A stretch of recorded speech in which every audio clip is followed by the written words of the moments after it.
गुरु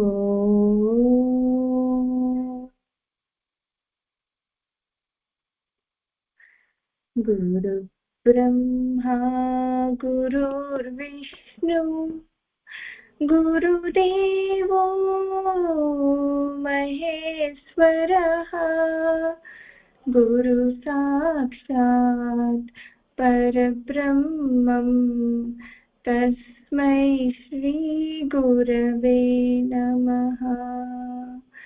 गुरु ब्रह्मा गुरुर्विष्णु गुरुदेवो महेश्वरः गुरु साक्षात् परब्रह्मं तस्मै श्री गुरवे नमः। ध्यानमूलं गुरुमूर्तिः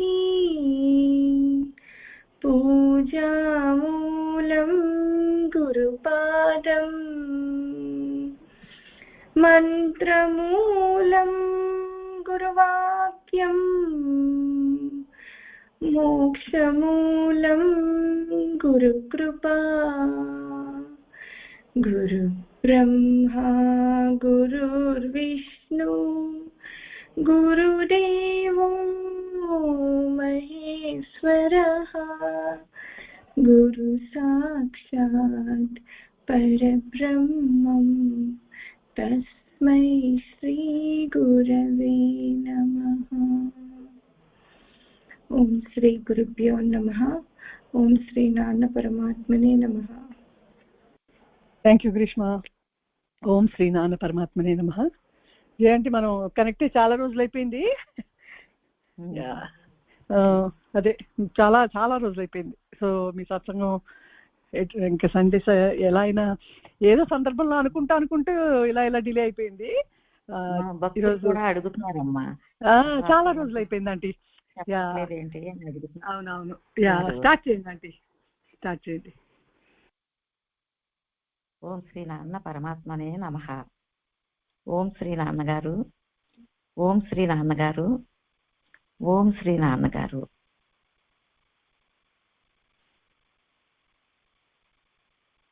ఈ సత్సంగం ఉషా నేను అనుకుంటున్నాం కదా చెప్పాలని, అలా చాలా లేట్ అయ్యింది. నాన్నగారు సత్సంగం అంటే అర్థం ఎలా చెప్పారంటే, ఇప్పుడు ఏదో 4 మాటలు మనం సత్సంగంలో చెప్పుకుంటాం కదా, అంటే ఈ 4 మాటలు సత్సంగం అంటే నీ హృదయంలో ఉన్న సత్తతో నిన్ను కలపాలి, నీ హృదయంలో ఉన్న సత్తతో నువ్వు కలిసి ఉండటమే సత్సంగం. అదంటండి సత్సంగం అంటే. అంటే 4 మాటలు చెప్పేవారు కూడా వారి హృదయంలో ఉన్న సత్తతో కలవగలగాలి. వినేవారికి కూడా ఈ 4 మాటలు ఉపయోగపడి హృదయంలో ఉన్న సత్త దగ్గరికి నెమ్మదిగా సత్తతో అనుబంధాన్ని పెంచాలి. సత్తతో కలిసి ఉండటానికి ఈ 4 మాటలు ఉపయోగపడాలి. లేకపోతే దేనికి సత్సంగం అని ఎవరండి అన్నారు. మరి ఆయన చెప్పిన మాటలు, మన 4 మాటలు ఊరికే జ్ఞాపకం. ఆ జ్ఞాపకాలు, ఆ మధురమైన ఆ జ్ఞాపకాలు, ఆ మాటలు మళ్ళీ మళ్ళీ మనం మననం చేసుకోవడం వల్ల అప్పుడు ఏం జరుగుతుందంటే, మన హృదయంలో ఉన్న ఆ సత్తతో మనకి అనుబంధం పెరుగుతుంది. మనం కలిసి ఉండటానికి, సత్తతో కలిసి ఉండటానికి ఆ మాటలు, ఎందుకంటే గురువు నోటమట వచ్చిన మాటలు కదా. ఆయన మాట నాలుక మించి రాదు, హృదయంలోంచి వస్తుంది జ్ఞాని మాట అని నాన్నగారు చెబుతూ ఉండేవారు కదా. అందుకని హృదయంలోంచి వచ్చిన మాట మళ్ళీ మనల్ని హృదయం దగ్గరికి తీసుకుపోతుంది అని నాన్నగారు చాలా సార్లు అనేవారు కదమ్మా. మనం ఈ మాటలన్నీ మనం విన్నయే, ఈ కొత్త ఏమీ కాదు. సరే అయితేనే ఇప్పుడు నాన్నగారు ఈ మనం నాన్నగారు మన జీవితాల్లో ప్రవేశించారు కదా, అంటే ఏం చెప్పారంటే, మీరు ఇప్పుడే పుట్టానని మీరందరూ అనుకుంటున్నారు. ఈ దేహానికి, ఈ శరీరానికి 60 ఏళ్ళు, 50 ఏళ్ళు, 70 ఏళ్ళు అని మీరందరూ అనుకుంటున్నారు. మళ్ళీ ఏదో ఒక రోజున చనిపోతామని కూడా మీకు అనుకుంటున్నారు. కానీ ఇలా ఎన్ని వేలాది జన్మలు, వందలాది జన్మలు, లక్షలాది జన్మలు వచ్చినాయో మీకు, ఎన్నిసార్లు మీరు భూమి మీదకి వచ్చారు, ఎన్ని శరీరాల్లో వచ్చారో, అది జంతు శరీరాలు కావచ్చు, మనిషి శరీరాలు కావచ్చు, ఎన్నో కోట్ల శరీరాల్లో మీరు ఈ భూమి మీదకి వచ్చారు. వచ్చి మళ్ళీ భూమి నుంచి మళ్ళీ వెళ్ళిపోయారు.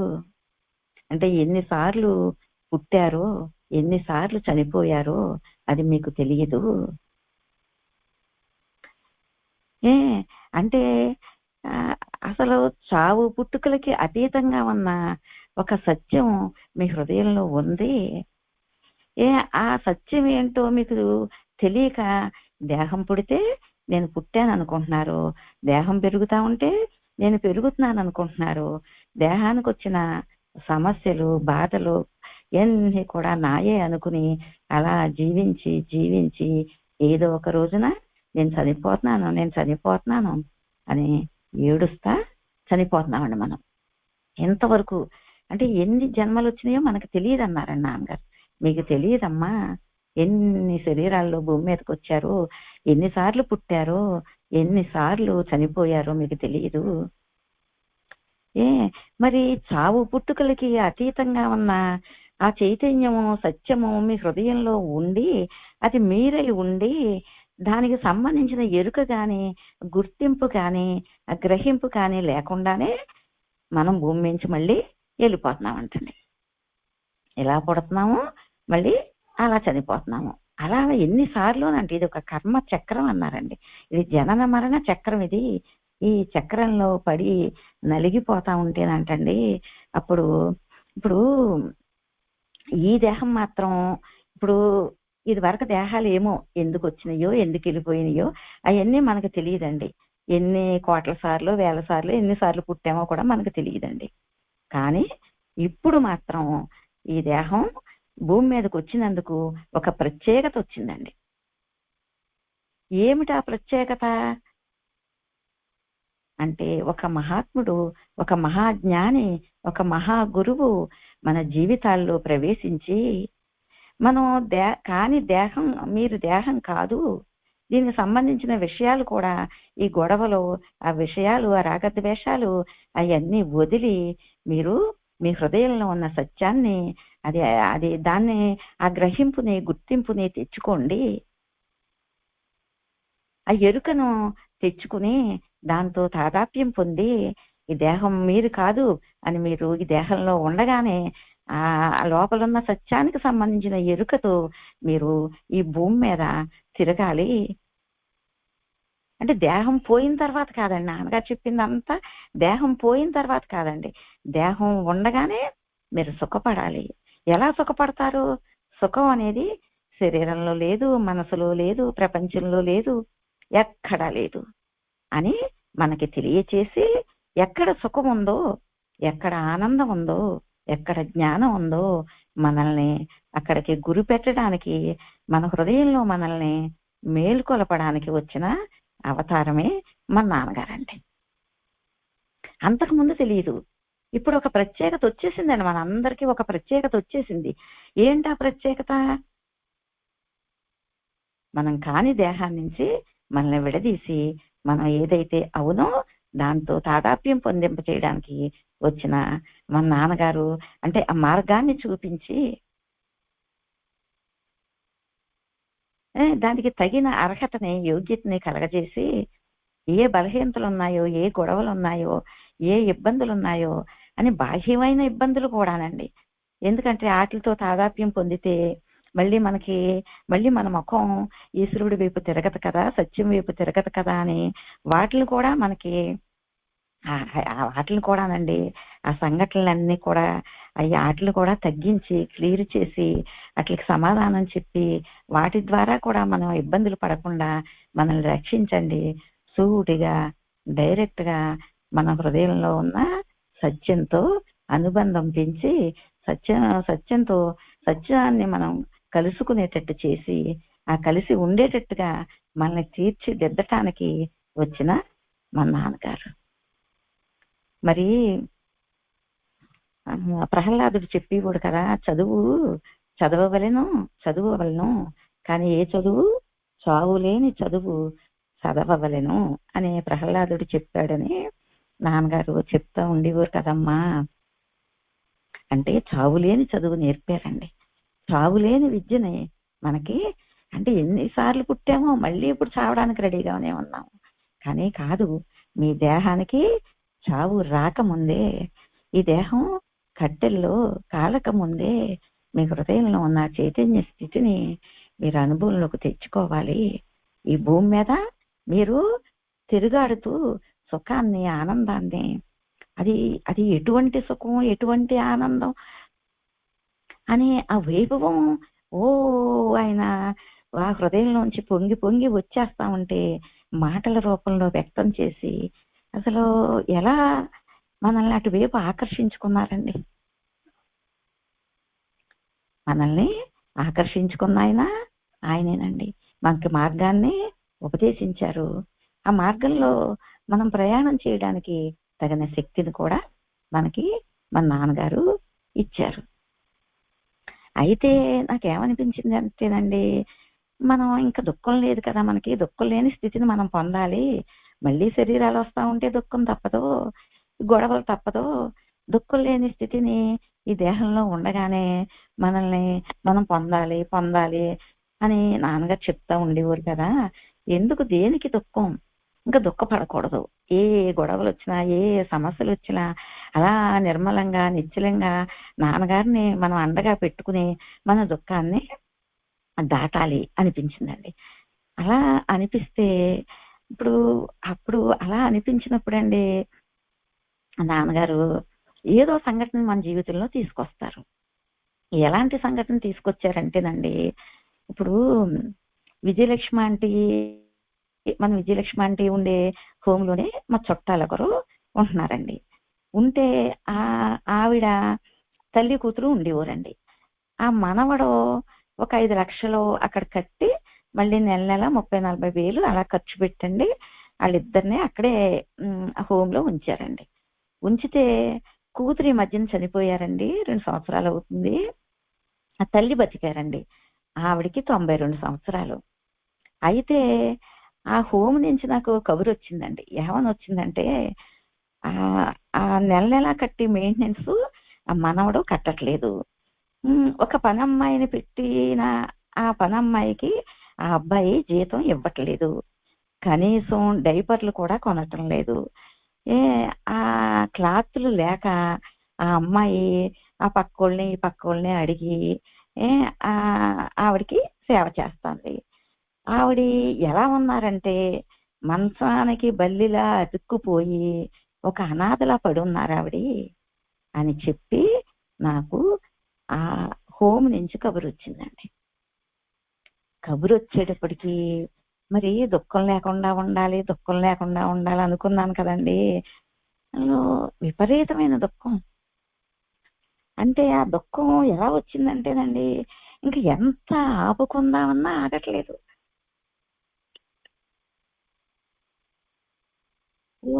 దుఃఖపడిపోతున్నానండి.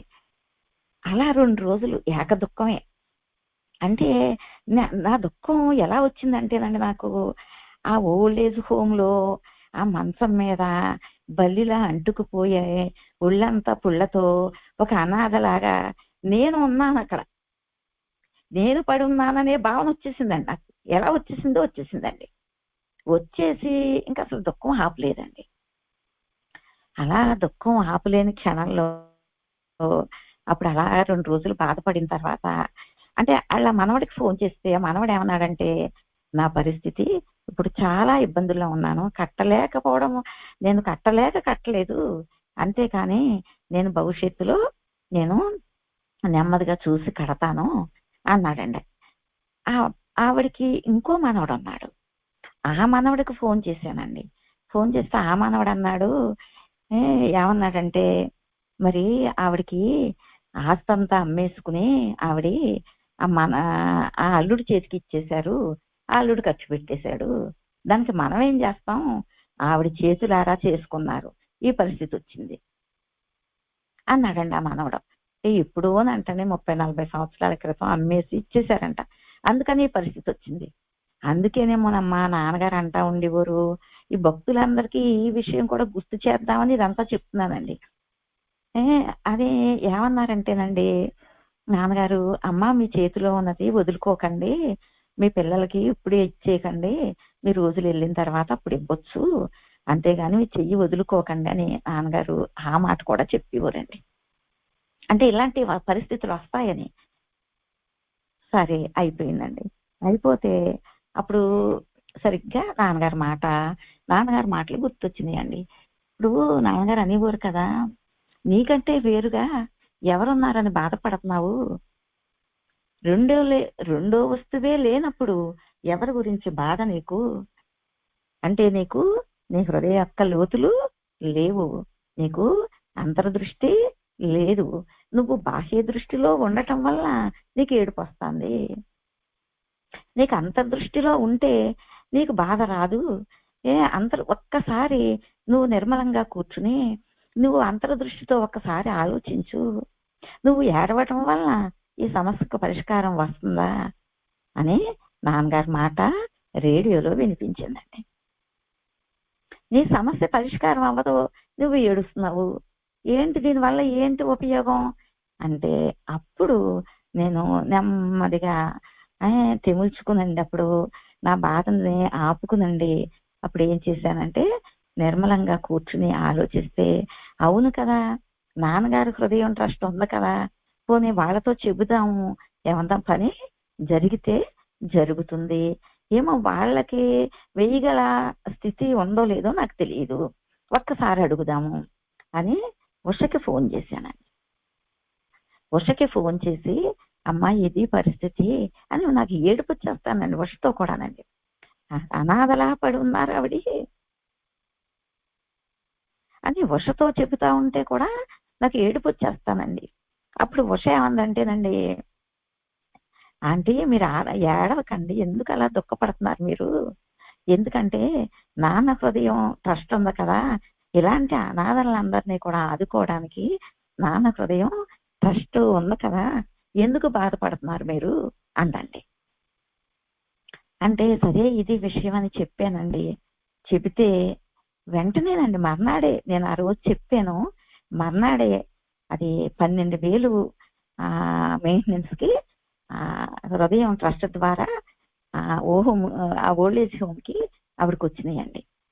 వస్తే మరి ఇంకా డైపర్లు ఇంకా ఎక్స్ట్రా ఖర్చులు ఉంటాయి కదా, మా అమ్మాయికి ఫోన్ చేస్తే అమ్మ పరిస్థితి ఎలా ఉందమ్మా అంటే, అమ్మ నెల 5,000 నేను పంపుతానమ్మా అందండి. చూడండి అసలు ఎలా పరిష్కారం అయిపోయిందో. ఫోన్లే అమ్మ ఎందుకు అంత బాధ, అందరు తలకోనేలా వేసుకోవచ్చు, ఇందులో ఏముంది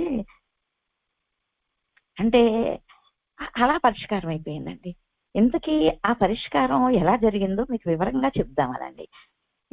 ఆవిడ 15 సంవత్సరాల క్రితం, 15 ఏళ్ళు అవుతుందో 20 ఏళ్ళు అవుతుందోనండి, నాకు కరెక్ట్గా గుర్తులేదండి, ఆ తల్లి కూతుర్ని నేను అరుణాచలం తీసుకెళ్ళానండి. అరుణాచలం తీసుకెళ్తే ఆవిడ అక్కడ నాన్నగారు అప్పుడు 15 రోజులు ఉన్నారండి అరుణాచలంలో. 15 రోజులు నాన్నగారు అరుణాచలంలో ఉంటే ఆ 15 రోజులు వాళ్ళు కూడా ఉన్నారండి. ఉంది నాన్నగారు మధ్యాహ్నప్పుడు కూర్చుని 4 మాటలు చెప్తా ఉంటారు కదా, ఆ మాటలన్నీ రోజు వినేవారండి. అంతకుముందు కూడా నాన్నగారిని చూశారండి హైదరాబాద్లో, వాళ్ళు హైదరాబాద్ అండి వాళ్ళది, చూశారండి. అక్కడ రోజు నాన్నగారి దగ్గర కూర్చునేవారండి. కూర్చుంటే నాన్నగారు అలా రోజు చెప్పింది వినేవారు కదా. వింటే ఒక రోజున నాన్నగారు అన్నారండి, ఇప్పుడు మీరు అందరూ మీటింగ్లో చెప్పారండి, మీరు అందరూ అరుణాచలం వచ్చారు, కానీ మేమేదో రావాలని అనుకుని వచ్చేసాము అని మీరు అనుకుంటున్నారు, మీరు రావాలని అనుకుంటే రాలేదు, ఆయన దయ వల్ల మిమ్మల్ని ఇక్కడికి తీసుకొచ్చాడు, ఆయన దయ వల్ల ఆయన అనుగ్రహం వల్ల మీరందరూ ఇక్కడికి వచ్చారు, మరి మేము ఇక్కడికి వచ్చాం కదా, ఏంటి ఉపయోగం అని మీకు అనిపించవచ్చు, ఏంటి మాకు లాభం అని మీకు అనిపించవచ్చు. మీరు మీరు అరుణాచలం రావడం వలన మీకు కలిగే లాభం ఏంటంటే, నేను నోటి మాటలతో నేను చెప్పలేను అన్నారండి. నేను మాటలతో చెప్పలేని మీకు ఉపయోగం, మాటలతో చెప్పలేని మీకు లాభం కలుగుతుందమ్మా భవిష్యత్తులో మీకు అన్నారండి. ఆ మాట ఈ ముసలమ్మ గారికి బాగా పట్టించిందండి. బాగా పట్టించి అన్నారని నన్ను, అమ్మ నువ్వు తీసుకొచ్చావమ్మా నాన్నగారి దగ్గరికి, ఒక్కసారి నాన్నగారి దగ్గరికి పైన అందరూ వెళ్తున్నారు కదా, మేము కూడా వెళ్ళొచ్చా, ఒకసారి తీసుకెళ్ళవా అన్నారండి. సరే నాన్నగారి రూమ్ లోకి వీళ్ళిద్దరిని తీసుకెళ్ళానండి. తీసుకెళ్తే అప్పుడు నాన్నగారు అన్నారండి, పేరు ఊరు అన్ని అడుగుతారు కదా, అన్ని అడిగారండి. అన్ని అడిగిన తర్వాత నాన్నగారు అన్నారండి, అమ్మ మీకు ఎటువంటి ఇబ్బంది లేదు కదా, మీ కాలక్షేపానికి ఏమి ఇబ్బంది లేదు కదా అని అడిగారండి. అడిగితే అప్పుడు కూతురు అన్నారండి, నాకు పెన్షన్ వస్తుందండి, ఆ పెన్షన్ మాకు సరిపోతుందండి, మాకు ఇబ్బంది లేదండి నాన్నగారు అన్నారండి. అంటే అప్పుడు ఆ టైంలో ఆవిడికి పెన్షన్ వచ్చేదండి. ఆవిడ చనిపోయి 2 ఏళ్ళు 3 ఏళ్ళు అయిపోయిందండి. ముసలి ఆవిడికి పెన్షన్ లేదు కదా, మరి ఇంకా అందువల్లే వచ్చినాయి అన్నమాట అండి ఇబ్బందులు. అప్పుడు నాన్నగారు అన్నారండి, అమ్మా సంతోషం, మీరు వచ్చారు మాకు సంతోషం నాన్నగారు, మీ మాటలో మీరు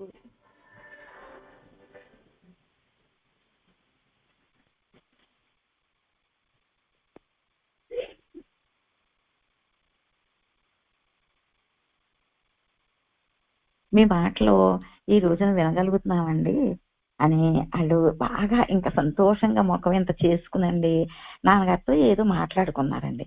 అప్పుడు నాన్నగారు 2 చేతులు ఎత్తండి ఆశీర్వదించారమ్మా. ఆ శక్తి చూడండి, జ్ఞాని చేతుల్లోంచి కూడా, జ్ఞాని ముఖంలోంచి, జ్ఞాని శరీరంలోంచి ఎంత శక్తి వస్తుందో చింతపూర్లో కనకదుర్గ అమ్మవారిని ప్రతిష్ఠ రోజుని చెప్పారండి నాన్నగారు. ఆ రోజు అలా దీవించటము, ఆశీర్వదించటం మరి ఏమో తెలియదండి, అది ఏమనుబంధమో తెలియదండి. ఈ రోజున అసలు నాన్నగారు హృదయం ప్రశ్నించండి అంటే ఆయన ద్వారా ఆవిడకి డబ్బులు అందినాయండి. ఆవిడ నిజంగా కాలక్షేపం బాగానే అవుతుందమ్మా, మీకు సరిపోతున్నాయా ఇలా అడిగారండి. ఆ ప్రేమకి వాళ్ళు తట్టుకోలేకపోయారండి.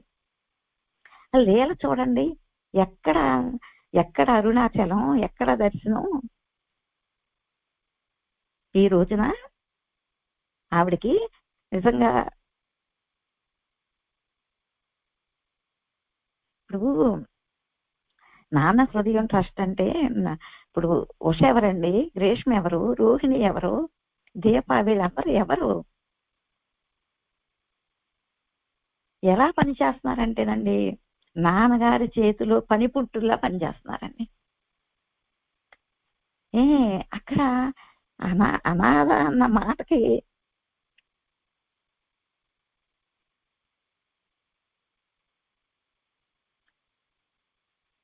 అంటే భవిష్యత్తులో నాకు ఇంకో మాట అందండి ఉష అండి, భవిష్యత్తులో అలాగా ఎవరు అనాథలు కాకూడదు.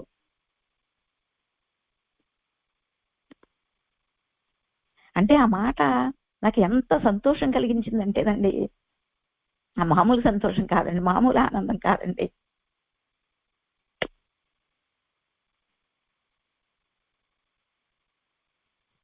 దీపావళి రోజు అది చిన్న మాట ఇంటర్ఫీర్ అవుతున్నాను.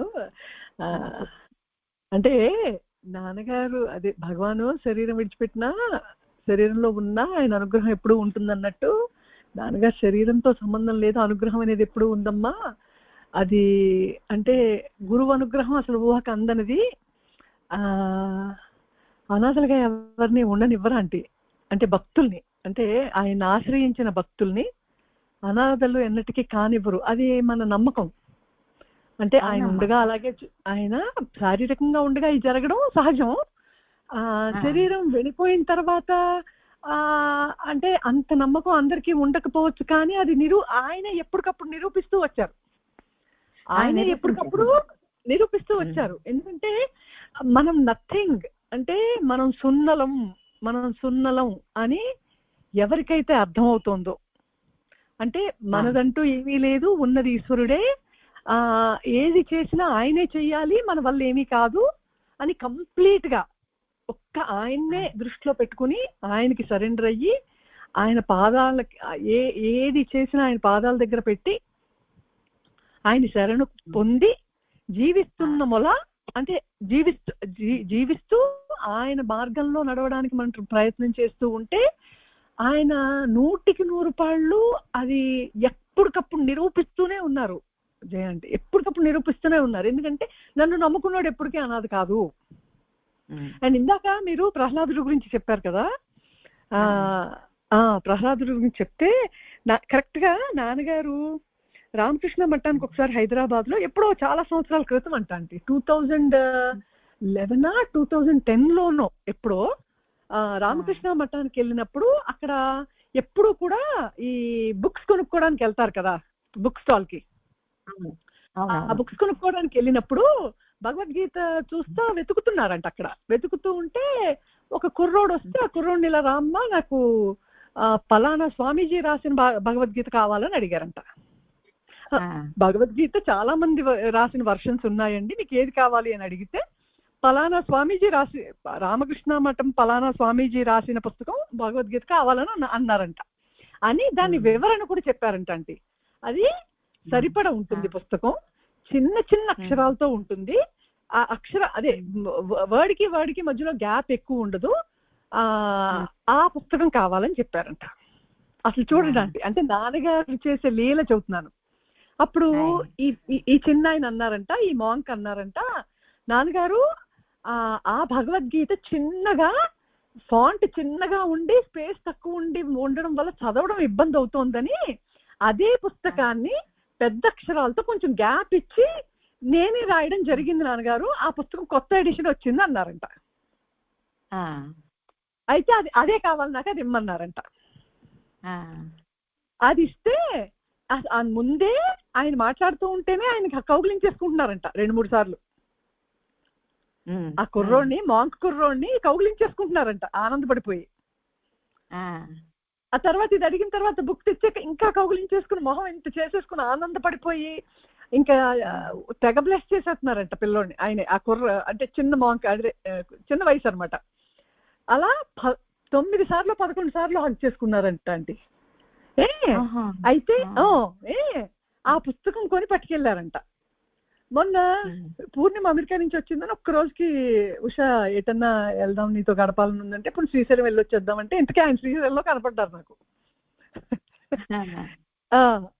ఆయన మామూలుగా చెప్తా ఇలా నాన్నగారు నన్ను అలా దీవించారండి అంటే అప్పుడు నేను అన్నాను, నాన్నగారికి మీరు రాసిన సంగతి తెలుసు, ఆయన భగవద్గీత ఏదో ఒకటి కొని పట్టుకెళ్ళచ్చు, పలానా స్వామి రాసిందని మిమ్మల్నే అడిగి మీతోనే మళ్ళీ చెప్పించి మీరు రాసిన పుస్తకం అని మీతో చెప్పించి ఆ పుస్తకం కొనుక్కుని మిమ్మల్ని అనుగ్రహించి వెళ్ళారు.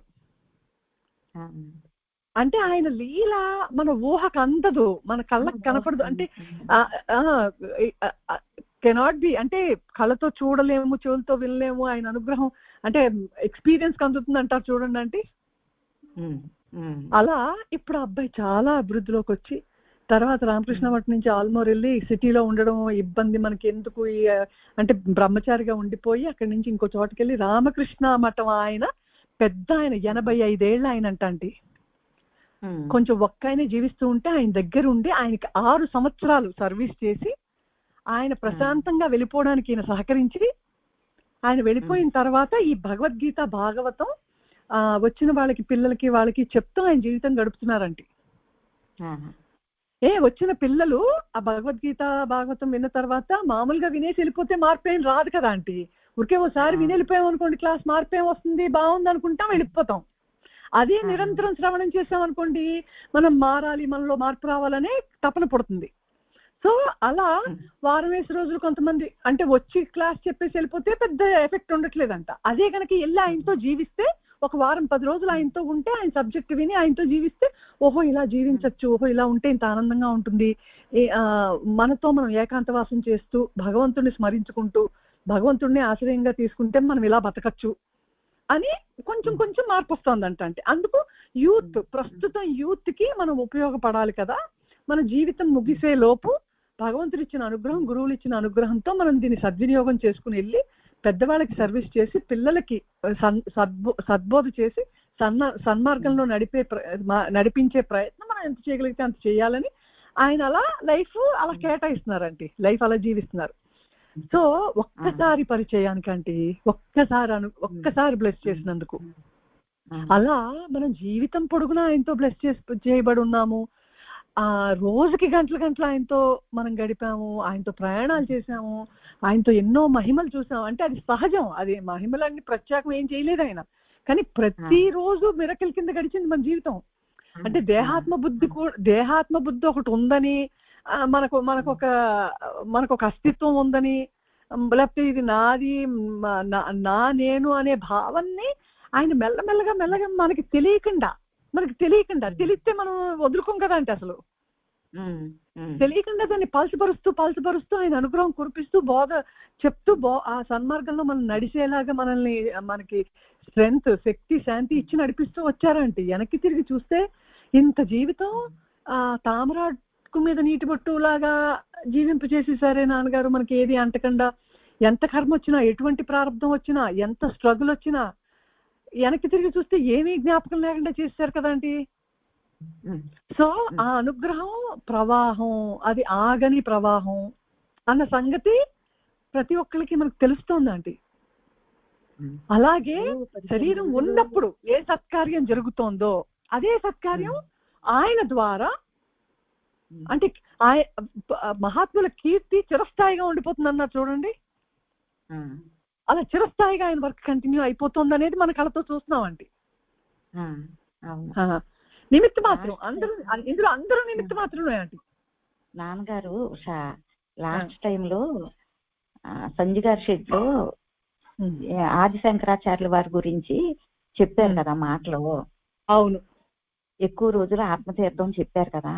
చెప్పినప్పుడు ఆది శంకరాచార్యుల వారు లాస్ట్ మినిట్ లో ఆయన వెళ్ళిపోయే ముందర ఆయన శరీరం చాలించేటప్పుడు తాను శరీరం కాదని, తను లేకపోయినా ఆ శక్తి ఎలా ప్రవహిస్తుంది, ఎలా అనుగ్రహిస్తుంది, ఎలా మనల్ని తాకుతుంది, అయ్యి బాబు ఇంకా అసలు వైభవం కురిపించేశారు ఆంటీ. అవును, మీరందరూ అదృష్టవంతులు. ఎందుకంటే ఒక కంటెంట్ అది ఒక సత్సంగంలో చెప్పుకుందాం, చెప్పుకుందాం.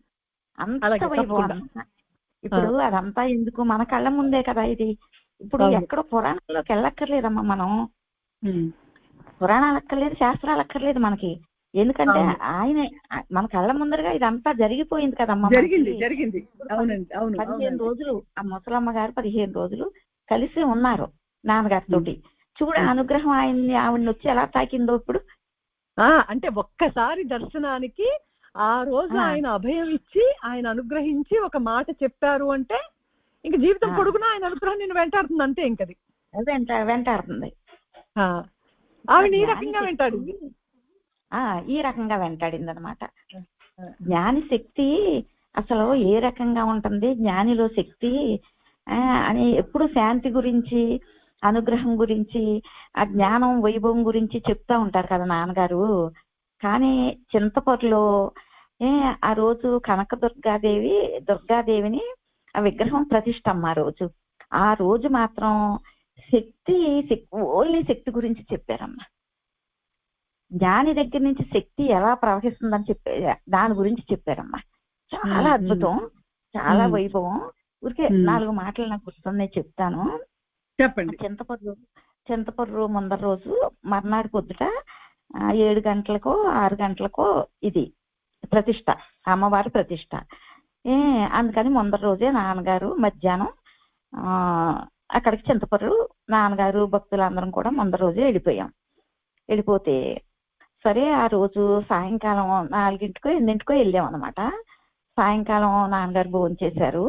భోంచేసి కూర్చుని ఎలా అనుకుంటున్నారంటే అలా కళ్ళు మూసుకుని చెయ్యి ఇలా పైకెత్తి ఇలా ఇలా ఇలా అంటారు కదా, అమ్మా, తల్లి, దుర్గా, దేవి ఇలా అనుకుంటున్నారు ఉషా.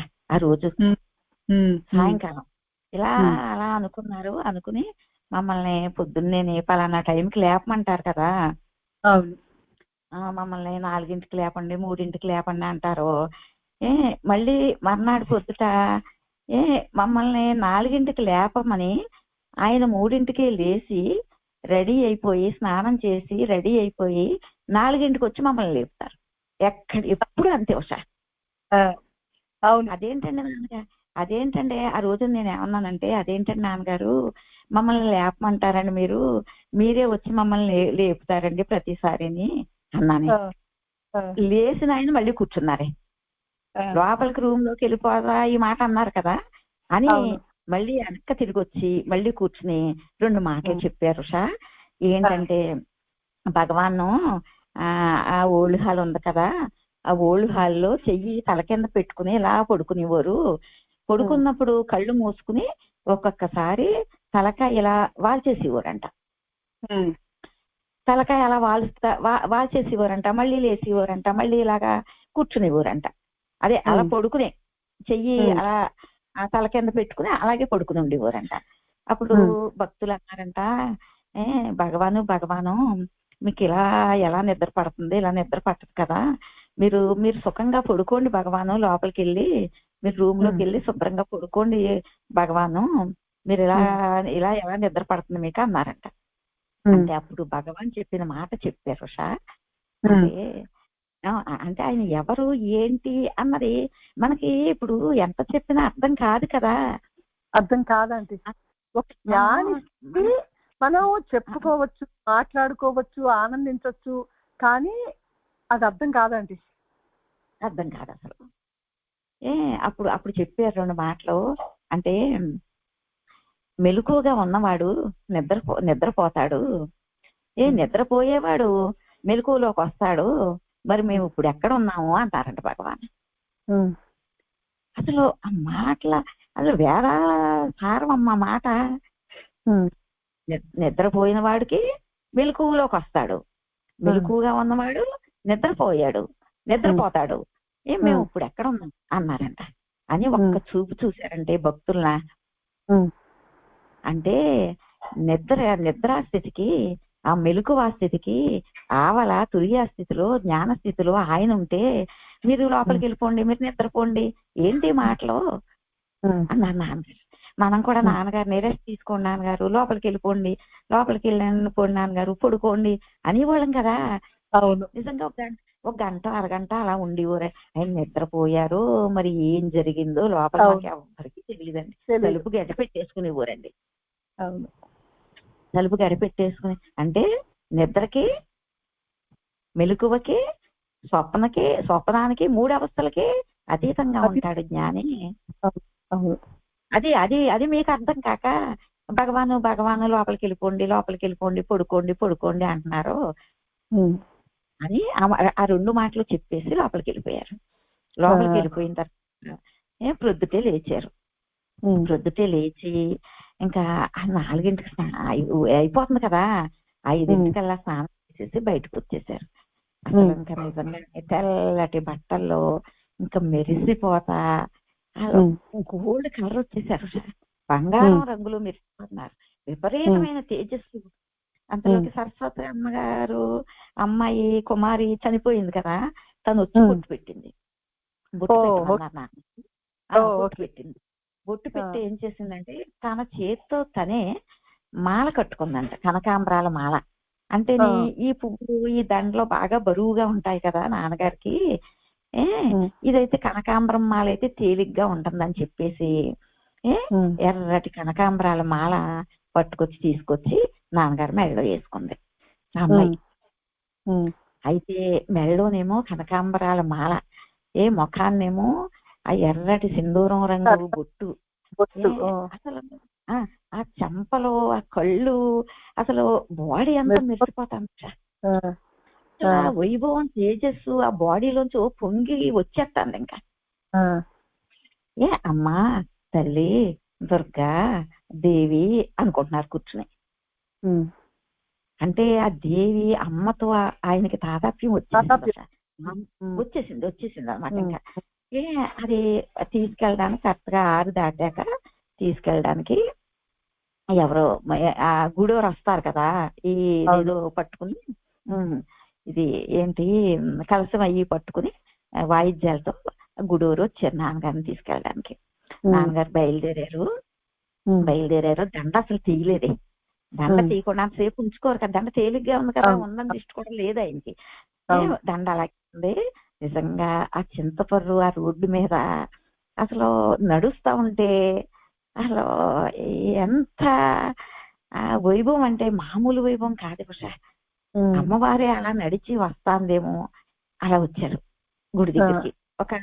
ఒక అరపర్లాంగో ఒక 4-5 ఇళ్ళు అడ్డుంటాయి ఆ గుడికిని ఆరింటికిని. అలా నడిచి వచ్చారు. నడిచి వచ్చి అక్కడ గుడి దగ్గర కుర్చీ వేశారు నాన్నగారికి. గుడి దగ్గర కూర్చున్నారు. కూర్చున్న తర్వాత ఏం జరిగిందంటే, ఇప్పుడు ఈ లోపల అక్కడ అమ్మవారిని ప్రతిష్ట చేసే టైం అనమాట. 7 గంటలకి అమ్మవారిని ప్రతిష్ట చెయ్యాలి. ఆ ప్రతిష్ట చేసే టైము దగ్గరికి వచ్చింది. నాన్నగారిని లేచి రమ్మన్నారు పైకి. అంటే విగ్రహం ప్రతిష్ఠించే చోట్లోనే కొంచెం పక్కకు పెట్టారు ఆ విగ్రహం. ఆ ప్లేస్ లోనే కొంచెం పక్కకు పెట్టారనమాట. బాగా పెద్ద విగ్రహం, చాలా బరువైన విగ్రహం. అంటే అప్పటికప్పుడు తేవడం కష్టమనో మరి ఎందుకో అలా పెట్టారు. అలా పెడితే నాన్నగారిని పిలిచారు.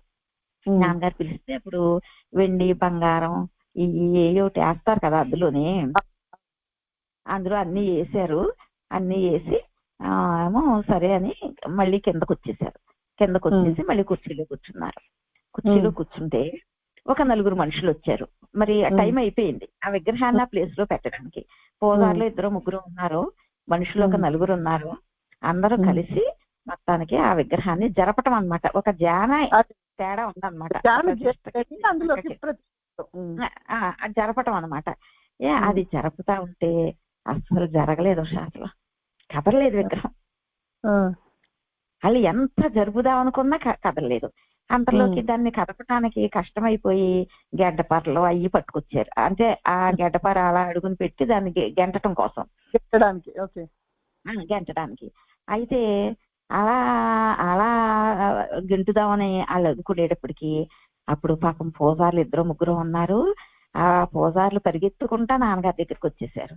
మీరు ఆగండి అన్నారు ఆ మనుషుల్ని. మీరు ఆగండి అని ఆ మనుషులకు చెప్పి పరిగెత్తుకుంటా వచ్చేసి నాన్నగారి పాదాల మీద పడిపోయి, మహాప్రభు మరి మీరే స్వామి, మరి ఎలాగా అసలు ఆ విగ్రహం ఆ గడ్డపాట్లు అయ్యి పెట్టకూడదు, ఏంటో అలా జరుగుతుంది, ఏంటో స్వామి మీరు రావాల్సిందే పైకి, మీరు అమ్మవారి దగ్గరికి రావాల్సిందే, వచ్చి మీ చెయ్యి వేస్తేనే కానీ ఆ విగ్రహం కదిలేటట్లేదు స్వామి, మీరు రావాలి అని అడిగారు. వెంటనే నాన్నగారు కనీసం ఏమీ మాట్లాడలేదు, మౌనంగానే ఉన్నారు. అలా మౌనంగా అలా మెట్లెక్కి ఆ విగ్రహం దగ్గరికి వెళ్ళారు. వెళ్ళి ఇప్పుడు వాళ్ళందరినీ ఆ గడ్డపారలన్నీ పడేయమన్నారు. పడేశారు వాళ్ళు. పడేశాక ఆ విగ్రహాన్ని అసలు ఎలా నిమిరారు ఉషా. మామూలుగా మనల్ని కూడా భక్తులను ఒకసారి నిమురుతారు చూడు, అలా నిమిరారు. ఆ కళ్ళు అన్ని అంతా అన్నమాట, బాడీ అంతా ఆ విగ్రహాన్ని అన్ని పాదాల దగ్గర చేతులు పెట్టి గమ్మ తల్లి దుర్గా దేవి ఇంకిదే నామం ఇలా అనుకుంటా మొత్తం ఒళ్ళంతా సవరించేసి పామేసి అప్పుడు ఆయన కూడా చెయ్యేసి పూజారులను రమ్మని ఈ 4 మనుషుల్ని రమ్మన్నారు. రమ్మని ఇప్పుడు జరపండి అన్నారు. వెంటనే కదిలిపోయింది ఉషా, వెంటనే కదిలింది అది. అంటే ఆ లీలలో వైభవాలు ఆయన స్మరించుకోవటం వల్ల కూడా మన మనసుకి అంతర్దృష్టి వస్తుంది కదా ఉషా. మరి ఆయన స్మరణ కదా మరి. ఆ శక్తి, జ్ఞాని శక్తి ఎటువంటిదో ఆ రోజున ఎలా చెప్పారంటే, అయిపోయింది ఆ కార్యక్రమం అయిపోయింది, సరే నాన్నగారికి కుర్చీ వేసి నాన్నగారిని కూర్చోబెట్టారు. ఎలా కూర్చోబెట్టారంటే, ఇప్పుడేమో వెనకాలేమో ఈ విగ్రహం ఉంది. ఈ విగ్రహానికి ఎదట నాన్నగారిని కూర్చోబెట్టారు. అంటే మండపం కింద ఉందన్నమాట, చిన్న మండపం అది. ఆ మండపంలో నాన్నగారిని కూర్చోబెట్టారు. అది చిన్న మండపం, గుడి బయట చిన్న మండపం అన్నమాట. ఆ మండపంలో నాన్నగారిని కూర్చోబెట్టితే అప్పుడు ఎలా ఉందంటే బాడీ ఏమో కనిపించట్లేదు, దుర్గాదేవి బాడీ. చేతులేమో అటు ఇటు 4 చేతులు ఉంటాయి కదా, చేతులు కనిపిస్తున్నాయి, కిరీటం కనిపిస్తుంది. ఎదురుగుండా మొత్తం అందరికి కుర్చీలు వేసారు ఎదురుగుండా. కూర్చునేసరికి కనపట్లేదు, చేతులు నాన్నగారు పైన కిరీటం. అసలు నాన్నగారు వీపు వెనక పెట్టి కూర్చోరు కదా అసలు, కానీ అక్కడ ఇంకా అంతకన్నా ప్లేస్ లేదు, ఇంకా అది తప్పగా కూర్చున్నారన్నమాట. ఇంకా ఉన్నారు ఉషా నాన్నగారు, అసలు అమ్మవారు వచ్చి అక్కడ కూర్చున్నట్టే ఉన్నారే. ఆ చేతులు కదుపుతా ఇంకా జ్ఞాని శక్తి గురించి, అసలు అమ్మ గురించి చెప్పారు. శక్తి అంటే ఏంటనుకున్నారు మీరు? ఇప్పుడు 1 రూపాయి నాణ్యానికి బొమ్మ ఉంటుంది ఒక పక్కనే, ఒక పక్కన బొరుసు ఉంటుంది, 2 కలిస్తేనే రూపాయి నాణ్యం అవుతుంది. అదే విధంగా జ్ఞాని శక్తి లేకుండా ఉండడు, శక్తి జ్ఞానం కలిస్తేనే అది పూర్ణత్వం సిద్ధిస్తుంది. పరమాత్మకి అంటే శివుడు శక్తి లేకుండా ఉండడు, శక్తి పరమాత్మ లేకుండా ఉండదు, ఇలా ఇలా చెప్పుకుంటా వస్తారు కదా. అవన్నీ చెప్పారే, అవన్నీ చెప్పి ఏ జ్ఞాని శక్తి లేకుండా ఉండడన్నారే. ఎందుకంటే చైతన్యంలో శక్తి ఇమిడిపోయి ఉంటుంది, జ్ఞాని ద్వారా శక్తి తరంగాలు ఎలా ప్రవహిస్తాయి అని భగవాన్ గురించి చెప్పారు. భగవాన్ గురించి ఒక మాట చెప్పి ఏమన్నారంటే, ఇప్పుడు భగవాన్ మాట్లాడేవారు కాదు, ఆ భక్తులు వచ్చేవారు, భక్తులు వచ్చి కూర్చుని ఇదేమీ మాట్లాడట్లేదు అని వెళ్ళిపోయేవారు. అయినప్పటికీ కూడా వారిలో ఆ శక్తి తరంగాలు ప్రవేశించి, ఈ మౌనం ద్వారా ప్రవేశించి వాళ్ళలో మార్పుని తీసుకొచ్చేసేది. జ్ఞాని శక్తి సామాన్యం అనుకోకండి. అంటే వేటగాడి బాణంలో శక్తి ఉంటుంది, జ్ఞాని కళ్ళల్లో శక్తి ఉంటుంది. ఏ పని చేసినా శక్తి లేకుండా ఆ పని సక్సెస్ అవ్వదు అన్నారు. ఏ పని చేసినప్పటికీ కూడా అని చలంగారు గురించి చెప్పారు. చలంగారు ఏమన్నారంటే, చలంగారు వచ్చి అలా మౌనంగా కూర్చున్నారంట, మాటలు లేవు ఇంకా. ఏం మాట్లాడట్లేదు ఈ ముసలాయన వెళ్ళిపోయాడు ఆయన. ఆ శక్తి తరంగాలు చలంగారులో ప్రవేశించి వెంటనే వెనక్కి తిరిగి వచ్చారు. జ్ఞాని శక్తి అటువంటిది. తర్వాత చలంగారు ఏముంది ఈయనలో, ఈ ముసలాయన దగ్గర ఏమీ లేదు అన్న చలంగారంట తర్వాత భగవాన్ దగ్గరికి వచ్చి భగవాన్ యొక్క వైభవం ఆయనకి తెలిసిన తర్వాత అప్పుడు అన్నారంట, ఏంటి నీ శక్తి భగవాను, నీ వైభవం ఏంటి, నీ శక్తి ఏంటి, నీ హాస రేఖల్లో, నీ వెలుగు నీడల్లో, నీ మాట పలుకుల్లో ఏ చాటును దాగి ఉందో ఈ అనంత శక్తి, ఈ అద్భుత శక్తి, ఈ మహత్తర ప్రేమ, చాటు మాటున ఈ మహత్తర ప్రేమ ఏ చాటున దాగి ఉందో, చాటు మాటున దాగిన చల్లని రమణ. ఎంత వైభవం చూడు. అవును, వైభవం అంటే అసలు ఆ మాట అద్భుతంగా చెప్పేవారు నాన్నగారు. అద్భుతంగా చెప్పేవారు. ఏ చాటున దాగి ఉందో ఈ మహత్తర ప్రేమ, నీ హాసరేఖల్లో, నీ మాట పలుకుల్లో. మా నాన్నగారు కూడా అంతేను కదమ్మా. ఇంతంత కళ్ళు చేసుకుని ఇంకా అలా చెప్తా, ఈ శక్తి గురించి చెబుతా చలంగారు గురించి. మళ్ళీ బింబిసారుడు భార్య గురించి చెప్పారు ఆ రోజు. గౌతమ్ బుద్ధుడు మరి గౌతమ్ బుద్ధుడు కళ్ళు మరి చూసు కదమ్మా ఆ రోజు. గౌతమ్ బుద్ధుడు కళ్ళలా ఉన్నాయని కాశీలో నాన్నగారిని కళ్ళు మరి ఆ కళ్ళు సారనాథ్లోనే ఆ కళ్ళు చూసి మరి కళ్ళ ద్వారా వచ్చిన శక్తి వల్లే కదా మరి ఆ అమ్మాయి. నాకు ఎన్నో తిరిగాని దేశాలు, ఈనాటికి నాకు కావాల్సింది దొరికిందని చెప్పింది కదా మీతో, మీరు అందరితోటి ఇంగ్లీష్ లో. గౌతమ బుద్ధుడి కళలా ఉన్నాయి. ఆ కళల్లోంచి శక్తి ప్రసరించింది. అది అందుకుంది కదా మరి ఆ అమ్మాయి. అవును అంటే అర్హత ఉన్న వాళ్ళకి అందిపోతా ఉంటుందేమోనమ్మ మరి. అవును అవునండి. అది అదే బింబిసారు.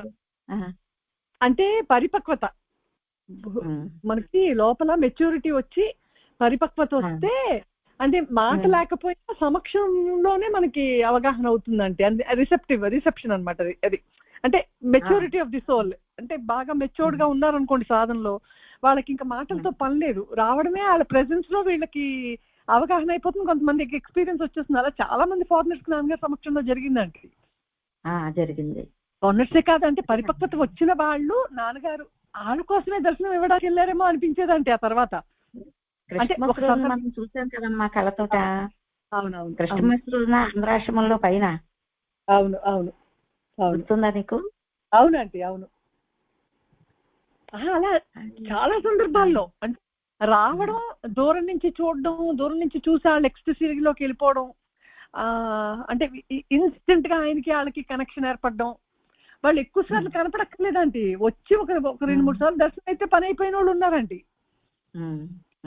అంటే మనలాంటి వాళ్ళకి తప్పట్లేదు, కానీ అసలు నిజంగా పరిపక్వత వచ్చిన వాళ్ళకి అదే అన్నారు కదా, ఈ గన్ షాట్ లాగా అయిపోతుంది కొంతమందికి పరిపక్వత ఉన్న వాళ్ళకి.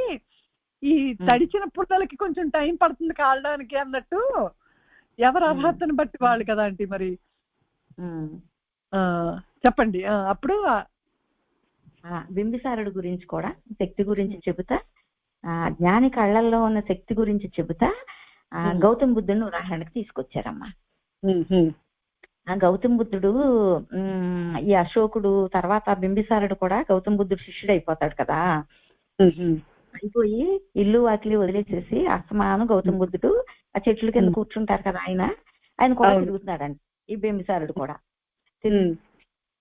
తిరుగుతా ఉంటే అప్పుడు భార్య చాలా అందంగా ఉంటుందంట. బింబిసారుడు భార్య ఏదో పేరు, చాలా అందంగా ఉంటే, ఏంటి నా అన్నం ముందు ఆయన దగ్గర ఏముంది, ఆ బుద్ధుడు దగ్గర ఎందుకు అస్తమానం వెళ్ళిపోయా ఆయన దగ్గర కూర్చుంటామని తిట్టిదంట భర్తని. అయితే ఆ రోజైతే ఇంకా అసలు ఆయన రావడం మానేసాడంట, బింబిసారుడు ఇంటికి రావడం మానేసాడంట. ఏంటి ఈయన ఎక్కడ ఉన్నాడో చూద్దాము అని అందంగా అలంకరించుకుని అప్పుడు గౌతమ బుద్ధుడి దగ్గరికి వెళ్ళిందంట. గౌతమ బుద్ధుడు చెట్టు కింద కూర్చుని మౌనంగా కూర్చున్నాడంటమ్మా గౌతమ బుద్ధుడు. ఈ బింబిసారుడు భార్య వెళ్ళి అసలు దూరం నుంచే చూడతా వెళ్ళిందంట దగ్గరికి. అలానే గౌతమ బుద్ధుడిని చూస్తా ఉంటే ఆ గౌతమ బుద్ధుడు కళ్ళేమో ఈవిడిని చూసినాయంట, ఈవిడేమో ఆయన్ని చూసిందంట. అలా చూస్తా ఉంటే చూస్తా దగ్గరికి వెళ్ళి వెంటనే ఆయన పాదాల మీద పడిపోయిందంట. ఏంటి ఇంత సౌందర్యం, ఏంటి ఎక్కడి నుంచి వస్తుంది ఇంత శక్తి, ఇంత సౌందర్యం ఎక్కడ ఉంది, ఈ కళ్ళల్లో ఎంత సౌందర్యమా, జ్ఞానిలో ఎంత సౌందర్యమా, నా శరీరాన్ని నేను అందంగా అలంకరించుకుని నాకంటే సౌందర్యం భూమి మీద లేదనుకున్నాను, కానీ సృష్టి కన్నా నాకన్నా అతీతంగా ఈ ఇంత సౌందర్యం ఉందని నా కళ్ళు తెరిపించావు మహానుభావా. నువ్వు సాక్షాత్తు భగవంతుడివే అయ్యి ఉంటావు, లేకపోతే నా కళ్ళు తెరిపించలేవు కదా, ఇంత అందం ఇంత సౌందర్యం కనపడదు కదా, నా కళ్ళతో నేను చూడగలిగాను అంతే పాదాల మీద వాలిపోయిందంట. అది జ్ఞాని శక్తి. చలం గారి గురించి ఆ జ్ఞాని శక్తి ఎలా ప్రవహిస్తుంది, ఎలా ప్రవేశిస్తుంది, ఎలా మనల్ని అంటే మరి ఎన్నిసార్లు దేహంలో భూమి మీదకి వచ్చాము, ఆ దేహం నేను అనుకోవటం, ఆ నేననే తలంపే అహంభావన అన్నారు. మరి అది దానివల్లే కదా లోపల హృదయంలో ఎంత శక్తి ఉన్నా ఎంత శాంతి ఉన్నా మనకు అందట్లేదు. అవును, చిన్న తలంపు ఆ పెద్ద భాండాగారం అంటున్నారు. ఏంటి మీటింగ్ లో చెప్పేవారు కదా, బంగాళాఖాతంలో ఎంత నీరుందో, అరేబియా సముద్రంలో ఎంత నీరుందో అంత ఆనందం నీ హృదయంలో ఉంది అనేవారు. అవును అవును. అంత జ్ఞాన భాండాకారం మన హృదయంలో పెట్టుకుని ఎంత చిన్న ఆ నేననే తలంపుతో మరి అది దూరం చేసుకుంటున్నామంటే మరి ఎంత అసలు విసుగు లేదా? ఇప్పుడు నిజంగా అన్ని నువ్వే చేయడం కరెక్ట్ అయితే నీ వల్లే పని అవుతుందని నువ్వు అనుకుంటే ఒక గంట నీ చావు ఒక గంట నీ చావును ఆపుకో అన్నారు ఒకసారి. నీ చావుని ఒక గంట కాలం పెంచుకో. నువ్వు పెంచుకోగలవా? ఒక గంట కాలం పెంచుకోలేవు. మరి దేనికి ఇంత? అదే యేసు ప్రభు చెప్పిన మాట కూడా అనేవారు కదా, తెల్ల వెంట్రుక నల్లగా నువ్వు చేసుకోగలవా నీ తెలివితేటల వల్లని. ఏది నువ్వు చేయలేవు, అంతా పరమాత్మ స్వరూపమే. ఆయనే మన హృదయంలో ఉండి, అంటే కాళ్ళు నడుస్తున్నాయి, ఈ చేతులు పని చేస్తున్నాయి, నోరు మాట్లాడటాన్ని, దానికి అంతటికీ ఆధారంగా లోపల ఒక సత్యం ఉంది, ఒక చైతన్యం ఉంది. ఆ గ్రహింపు, ఆ గుర్తింపు, ఆ జ్ఞాపకం నీకు రావటం లేదు, ఆ ఎరుక నీకు కట్టడం లేదు. ఆ ఎరుక నీకు వచ్చేస్తే ఈ దేహం నేననే తలంపు ఇది పోతుంది. ఎవరు నరకాసురుడు అన్నారు రోజున దీపావళి రోజు? ఎవరు నరకాసురుడు? నరకాసురుడు ఎక్కడంటే ఈ దేహం నేననే తలంపే నరకాసురుడు, ఈ అహంభావనే నరకాసురుడు. దీన్ని సంహరించి దీన్ని నశింప చేస్తే మీకు నిజమైన దీపావళి అన్నారు. జ్ఞానమే నిజమైన దీపావళి. దీపావళి అంటే ఈ కాల్చుకోవడాలు ఏదో మనం ఒత్తులు వెలిగించేసి పూజలు చేసి ఏది దీపావళి? జ్ఞానంలో అసలు ఎన్ని సర్వ విధాల సర్వ ప్రయత్నాలు అన్ని కాలాల్లోనే ప్రతి నిమిషము అసలు ఆ హృదయంలో మనల్ని మేల్కొల్పడానికి, హృదయంలో మనల్ని ఏ రోజైనా ఆయన అసలు మన దేహం పడిపోయే లోపల మనల్ని మేల్కొలపాలి, అక్కడికి మేల్కొలపాలని అక్కడ పెట్టించారు కదమ్మా. అసలు సూర్యసుందరం గారు ఒకసారి అన్నారు, షాది గుర్తుందో లేదో, మేము మా భక్తులతోటి మేము కాశీ వెళ్తున్నామండి అన్నారు నాన్నగారు. అది కాశీ వెళ్ళి రోజు ముందర రోజు సూర్యసుందరం గారి ఇంటికి వెళ్ళినట్టున్నాం. అవును. అంటే అప్పుడు సూర్యసుందరం గారు అన్నారు, నాన్నగారు మీకు నమస్కారం అండి, మీరు కాశీ వెళ్తున్నారు నాన్నగారు, మీకు నమస్కారం అండి. ఇప్పుడు కృష్ణుడు భూమి మీదకి వచ్చినప్పుడు ఈ భూమి పులకించిపోయిందంటండి, పొంగిపోయిందంటండి ఆయన పాద స్పర్శ తగిలి. మళ్ళీ భగవాన్ భూమి మీదకి అరుణాచలం వచ్చారు కదా. భగవాన్ అరుణాచలం వచ్చినప్పుడు అరుణగిరి పొంగిపోయిందండి. అరుణాచలం వచ్చినప్పుడు అరుణగిరి ఉప్పొంగిపోయిందండి. మరి మీరు మా భక్తులతో వెళ్తున్నానండి అని చెప్పారు నాన్నగారండి. భక్తులు కలుపుకున్నారండి. మా భక్తులతో వెళ్తున్నానండి నేను అన్నారు.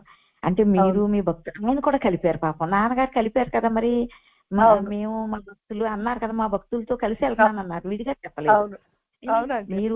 మీరు మీ భక్తులు మరి మీరు కాశీలో అడుగు పెడుతున్నారు కాబట్టి గంగ పొంగిపోతుందండి, గంగా నది మీ పాద స్పర్శ తగిలి గంగా నది పొంగిపోతుందండి, ఇది 100కు 100 జరుగుతుంది అని చెప్పారండి సూర్యసుందరం గారు చెప్పిన మాట. కరెక్ట్ గా ఆ సంవత్సరం నిజంగానే గంగ అండి. ఏంటి కేదార్ ఘాట్ లో 10 మెట్లే ఉన్నాయి, బోళ్ళు మెట్లు ఉంటాయి కదా, అక్కడ దాకా వచ్చేసింది గంగ. నిజంగా గంగా నది పొంగిపోయి రోడ్ల మీదకి వచ్చేస్తుందేమో అన్నంత. అసలు ఎప్పుడు ఆ సీతారామరాజు గారు అన్నారు, గుర్తుందా నీకు? ఆయన క్షత్రియాష్టమం సీతారామరాజు గారు అన్నారు. అంటే నిన్న అసలు ఎంత ఆశ్చర్యం అంటే, పూర్ణిమ నేను ఊరికి ఒక రోజు గడుపుదామని వెళ్తే ఎంట్రన్స్ దగ్గర సీతారామరాజు గారు వాళ్ళ భార్య ఉన్నారు. అసలు నాన్నగారు మెమరీస్, అసలు నాన్నగారు శ్రీశైలం వచ్చినప్పుడు ఆయన మెమరీస్, నాన్నగారు కాశీ వచ్చినప్పుడు మెమరీస్ మాట్లాడుకుంటూ గడిపామంటే ఒకరోజు. సీతారామరాజు గారు అంటే గుర్తొచ్చిందా? ఆయనే ఉన్నారు ఇప్పుడు. సీతారామరాజు గారు ఏమన్నారంటే ఆ రోజు నాన్నగారు నేను ఇంత కాలం నుంచి ఎన్ని సంవత్సరాల నుంచో కాశీ వస్తున్నానండి, కానీ గంగ ఇంత అలా పొంగిపోవడం నేను చూడలేదండి. నాన్నగారు మీరు అడుగు పెట్టారు, గంగా నది ఇలా పొంగిపోతాను అన్నారు. అదే జరిగింది. అక్కడ సూర్యచంద్రం గారు చెప్పటం, నాన్నగారు కనీసం ఇలా ఇలా ఇలా ఇలా తల ఊపారు ఆ రోజా సూర్యచంద్రం గారు మాట్లాడుతూ ఉంటే. నీకు గుర్తుందా? ఎక్కువ మంది వెళ్ళలేదు, మనం 4-3 ఉన్నాము సూర్యచంద్రం గారి ఇంట్లోని. అవును అవును. ఇలా ఇలా ఇలా ఇలా తల ఊపారు. జరుగుతుంది అన్నారు, అక్కడికి వెళ్ళిన తర్వాత జరిగింది. ఆ జరిగిన దానికి సీతారామరాజు గారు ఎప్పుడూ లేదు నాన్నగారు, మీరు వచ్చారని మిమ్మల్ని చూసి పొంగింది అన్నారు ఆయన. అవును. ఇంతకన్నా మనం మాట్లాడుకోవాల్సినవి చెప్పుకోవాల్సినవి ఇంకేముంటాయి వర్షంత? అవునండి అవును. ఇంకేముంటాయి? అవును. మామూలుగా అసలు స్మరించండి స్మరించండి అని అన్నప్పుడు మరి భగవాన్ చెప్పిన మాట చెప్పేవారు కదా ఉషా. మరి భగవాన్ ఒక భక్తుడు అడుగుతాడు, అరుణాచల అరుణాచల అరుణాచల అని స్మరించండి అని భగవాన్ చెప్తా ఉంటే, స్మరిస్తేనే మోక్షం వస్తుందా అని ఒక భక్తుడు అడుగుతాడు కదా. అవును. ఆ మాట కూడా నాన్నగారు ఎక్కువ చెప్పేవారు కదా. స్మరించి చూడు వస్తుందో లేదో. అంటే ఎవడైతే జ్ఞానాన్ని ఇస్తాడో, ఎవడైతే నీకు మోక్షాన్ని ప్రసాదిస్తాడో వాడు చెప్పిన మాటకి కాదంటానికి నువ్వెవడివి, వద్దంటానికి నువ్వెవడివి. అసలు ఎంత అందమో చెప్పు. ఎక్కడ దొరుకుతాయమ్మా మనకి మాటలు అసలు? స్మరణ ఎలా స్మరించుకోవాలో కూడా చెప్పారు కదా వర్ష. ఎలా స్మరించుకోవాలి, ఎలా స్మరించుకోవాలి? ఇప్పుడు నీ చేతుల కన్నా, నీ దేహం కన్నా, నీ చేతుల కన్నా, నీ కళ్ళ, నీ ఇంద్రియాలన్నిటికన్నా నిజం సత్యం నీకు ఇంకా దగ్గరగా ఉంది. అయితే నీకు అంత దగ్గరగా ఉన్నది అన్న నిజం దగ్గరికి నువ్వు ప్రయాణం చేయలేకపోతున్నావు. ఈ మనస్సు ఏ ఇంద్రియాల ద్వారా అయితే బహిర్ముఖం అవుతాందో ఆ మనసుని ఆ ఇంద్రియాల నుంచి విడదీసి ఆ మనసుని ఒక్కసారి లోపలికి పంపు.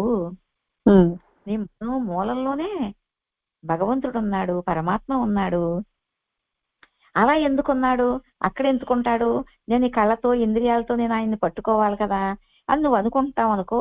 ఇప్పుడు మరి అసలు అది అద్భుతం అమ్మా ఇంకా సబ్జెక్టు.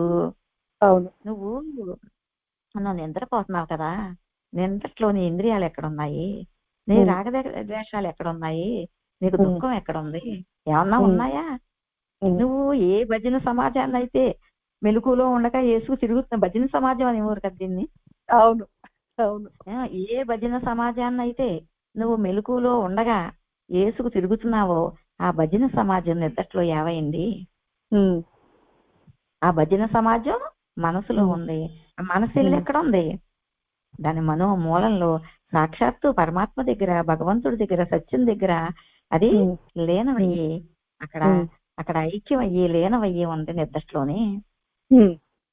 నీ మనసు అక్కడ ఉంటే మనసులో ఉన్నాయన్నీ అణిగిపోతున్నాయి. మనసు అసలు అద్భుతం అమ్మా. ఏ ఉపనిషత్తు సరిపోదు. మనసుంటే అంత ఉంది, మనసు లేకపోతే ఏది లేదు. అసలు ఏ ఉపనిషత్తుకి సరిపోతుందమ్మా ఈ మాట? అవునండి. నీకు మనసు లేదు అక్కడ.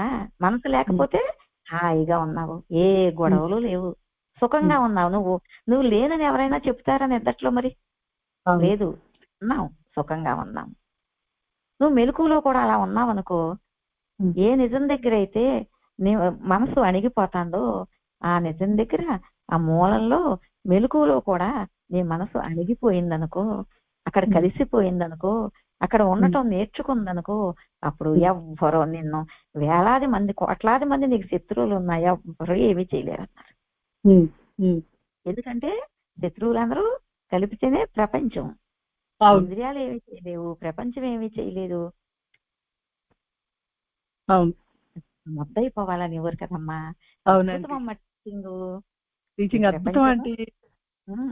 ఈ ప్రపంచము, ఈ మనసు, ఈ ఇంద్రియాలు, నీ కళ్ళ ఒక దేవుణ్ణి పూజించున్నావు కదా, ఎక్కడో ఉన్నాడు అనుకుంటున్నావు కదా దూరంగా దేవుడు. ఆ దేవుడు నీకు దూరంగా ఉండే దేవుడు ఒకడు ఉన్నాడు అంటున్నావు కదా. ఉన్నాడు కదా మనకి ఎంతకాలం మరి దేవుడు. ఆ దేవుడు, ఈ ప్రపంచం, ఈ మనసు ఇవన్నీ కలిపి మొద్దయిపోవాలి, ఏకమైపోవాలి, లీనమైపోవాలి. ఏం మాటలే ఇంకా. అవును అవును. రాత్రి నిద్రలో నీ దేవుడు కూడా నీకు లేడు కదా. లేదు. అద్భుతం అవును. చూడండి. ఆ అవును. క్లూ చెప్పడం చూడు మనకి ఎంత అందంగా క్లూ అంటే మనం ఊరికే రోజు వినేసినట్టు వినేయడం కాదు, నిజంగా దాన్ని కనుక యాదృచ్ఛికంగా కాదు. నువ్వు ఏకాగ్రతగా సైలెన్స్ లో నువ్వు దాన్ని కాంటెంప్లేట్ చేసి అసలు డీప్ స్లీప్ ని కనుక ఒక్కసారి మనం దృష్టిలోకి తెచ్చుకుంటే, భగవాన్ చాలా సార్లు చెప్పారు, నాన్నగారు దాన్ని ఇంకా వివరంగా చెప్పారు. నిద్దట్లో ఏమీ లేదు, నేనని తలంపు వచ్చిన తర్వాత సర్వస్వము కనిపిస్తాను నీకు. మళ్ళీ రాత్రికి అది దాని మూలానికి వెళ్ళిపోతే నిద్రలోకి మళ్ళీ ఏమీ లేదు. ఆ ఏమీ లేని స్థితిలో నువ్వు ఉండగలగాలి, అది ఎరుకలో ఉండగలగాలి. అదే ధ్యానం, అదే యోగం, అదే అదే అన్ని అంటే అదే అన్ని. అందుకే ఏం చెప్పారు, నిద్దట్లోంచి నువ్వు మెలకువ రాగానే గబుక్కుని మంచం నుంచి లెగిసిపోకుండా అసలు ఎక్కడి నుంచి అది ఉదయిస్తోందనేది ఒక్కసారి గమనిస్తూ లెగు. అంటే అంటే క్షణం కూడా పట్టదు, అంటే ఇలా మెలకువ రావడమే దేహాత్మ బుద్ధిలోకి వచ్చేస్తాం. సో అక్కడ నువ్వు గమనించి చూడు, క్లూ పట్టుకోవడం కోసం. ఎందుకంటే అది ఒకటి ఉంది, అంటే ఈ అన్ని స్థితులకి అతీతంగా ఒక స్థితి ఉంది అని నువ్వు నీ అవగాహనకి రావడం కోసం. అండ్ సబ్జెక్టు బ్యూటిఫుల్ సబ్జెక్టు, చాలా ఇంట్రెస్టింగ్ సబ్జెక్టు. అసలు అంటే మనల్ని అతీతం, అంటే ఈ కనిపించేది వినిపించేదానికి అతీతంగా తీసుకెళ్లే సబ్జెక్టు. అదే చావు పుట్టుకలకు అతీతమైన సబ్జెక్టు. అంటే దేనికైతే మరణం లేని వస్తువు గురించి చదువుకోవడమే అసలైన సబ్జెక్టు అని ప్రహ్లాదుడు చెప్పినట్టు, వినవలను చావు లేని చదువు వినవలను అని చెప్పినట్టు, ఈ సబ్జెక్ట్ కరెక్ట్ గా అవగాహన చేసుకుంటే అంటే నిద్దట్లో ఏమీ లేనట్టుగా మెలకువగా ఉండగా కూడా మనం ఏమీ లేదు, అసలు కర్త లేడు, అంటే కర్త ఉన్నాడు, నేను కర్తననే భావన ఉండదు. అంటే అండర్స్టాండింగ్ లోనే కర్తృత్వం కోల్పోతామంటే, అసలు అవగాహన అవ్వడంతోనే మూలంలో అణిగిపోయి ఉన్నాడు. అది అంటే కర్త నేను కాదు అనేది నీకు అవగాహన అవుతుంది, సబ్జెక్ట్ కరెక్ట్ గా అవగాహన అయితే. సో ముందు అండర్స్టాండింగ్ వస్తే అంటే తర్వాత అది ఎప్పుడు రివీల్ అవ్వాలో అప్పుడు రివీల్ అవుతుంది. మనం కరెక్ట్ గా ముందు సబ్జెక్ట్ అండర్స్టాండింగ్ వస్తే మనకు సఫరింగ్ ఫ్రీ అయిపోతాం, దుఃఖరహితం అయిపోతాం ఫస్ట్. దుఃఖరహితం అయిపోతాం. ఒకసారి మీటింగ్ లో అన్నారు, అండ్ కర్తృత్వం లేకుండా జీవించడం అలవాటు అవుతుంది. అలా అలవాటు అయిపోతే అసలు ముందు సుఖ అయిపోతావు కదా అన్నారు. కర్తను నేను కాదని తెలిసి నువ్వు జీవిస్తూ ఉంటే ఏది జరుగుతూ ఉన్నా ఈశ్వర ప్రణాళికతో జరుగుతోందని మనకు అంగీకారం అయితే, అసలు ఈ నేనుగాడు, ఈ బుల్లి నేనుగాడు నిజం కాదు, ఆ చైతన్యం మహా చైతన్యం నిజం, అదే నేనని చెప్పారు భగవంతుడు, అదే నేనని చెప్పారు మన గురువు గారు, అదే నిజం అని అదిగా మనం ఉండడానికి మన ప్రయత్నం మనం చేస్తూ, ఇది చేసే చేష్టలు, దీని వికారాల జోలికి మనం వెళ్ళకుండా మనం జీవిస్తూ ఆ నిద్ర స్థితిని మనం జ్ఞాపకంలో పెట్టుకుని మనం జీవిస్తూ ఉంటే ఎంతో కొంత దీనికి దూరం అవుతామంటే, మీరు అన్నట్టు ఈ ఇంద్రియాలకి ఈ మనసుకి దానికి సాక్షిగా ఉండే స్థితికి రాగలుగుతాం ప్రాక్టీస్ లో పెట్టుకుంటే. అంతానే భగవాన్ సబ్జెక్ట్ ఏంటంటే అట్నుంచి వచ్చేయటం అమ్మా. అవును అవును, పచ్చగడ్డి మార్గం. పచ్చగడ్డి అని ఊరికి నాన్నగారు పచ్చగడ్డి చూపిస్తా ఉంటే దూడ ఎలా వెళ్ళిపోతుందో భగవాన్ మార్గంలో నువ్వు అలా ప్రవేశిస్తావు. ఎందుకంటే టేస్ట్ ని రుచిని చూపిస్తా ఉంటాడు, డైరెక్ట్ గా సూటిగా తీసుకుపోతా ఉంటాడు. మధ్యవర్తులు అక్కర్లేదంటమ్మా అసలు. ఇంకా భగవాన్ మార్గంలో మధ్యవర్తులు లేరు. భక్తులు ఏంటంటే అసలు అయిపోతే ఏమీ లేదు, ఆ అయిని తీయడానికి ఆయన కృషి జీవితం పొడుగునా చేసి అనుగ్రహించాక ఇంక అసలు ఏముంటుందంటే. కానీ అయ్యి బాబాయ్, హోలీ కంపెనీ ఈజ్ హైయెస్ట్ సాధన అన్నారు కదా. హైయెస్ట్ సాధన అసలు దానికి మించింది కానీ, దానికి సమానమైంది కానీ అసలు ఇంకోటి తలపెట్టడానికి లేదంటే, holy company is the greatest sadhana. అంతే, అంటే నీకు సాధనతో పని లేకుండా సాధన అయిపోవడం. అందుకు మీరు చెప్పినట్టు గురువుని ఎందుకు స్మరించుకోవాలి, గురువు చేసిన పనులను ఎందుకు స్మరించుకోవాలి, గురువు ఎలా జీవించాడో ఎందుకు స్మరించాలి, గురువు ఎలా చేష్టలు చేశారు, ఎలా మాట్లాడారు, ఆయన ఆయన ఆయన ఎలా భగవంతుడితో తాదాప్యం పొందున్నారు, ఇవన్నీ మనం స్మరించుకోవడం ఎందుకు అంటే, ఆయన మహా చైతన్యం అయి ఉన్నారు. సో మనకి మనసున్నంత కాలం చైతన్యాన్ని మనం స్మరిస్తూ ఉంటే తప్ప యద్భావం తద్భవతి అంట. మనం ఏదైతే భావిస్తామో అది మనం అవుతాం. భగవాన్ కూడా ఆత్మ భావన పెంచుకో, ఆ భావన పెంచుకోగా నువ్వు ఆత్మ అయిపోతావు. అవును, ఈ దేహభావంలో ఇక్కడే కూర్చుంటే అది ఎలా అవుతాం మరి మనం? అవును.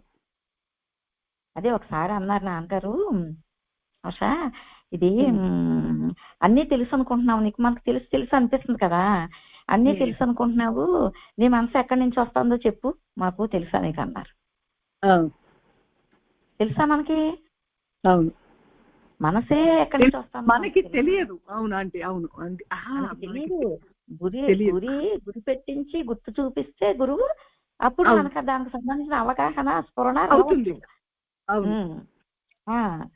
మరి ఇప్పుడు మనకి టైంను కూడా మనం వృధా చేస్తున్నామమ్మా అని ఒకసారి చెప్పారు ఉషా. నానా పలికి వాళ్ళ అని ఒక అతని గురించి చెబుతా, మనం టైంను కూడా వృధా చేస్తున్నాము.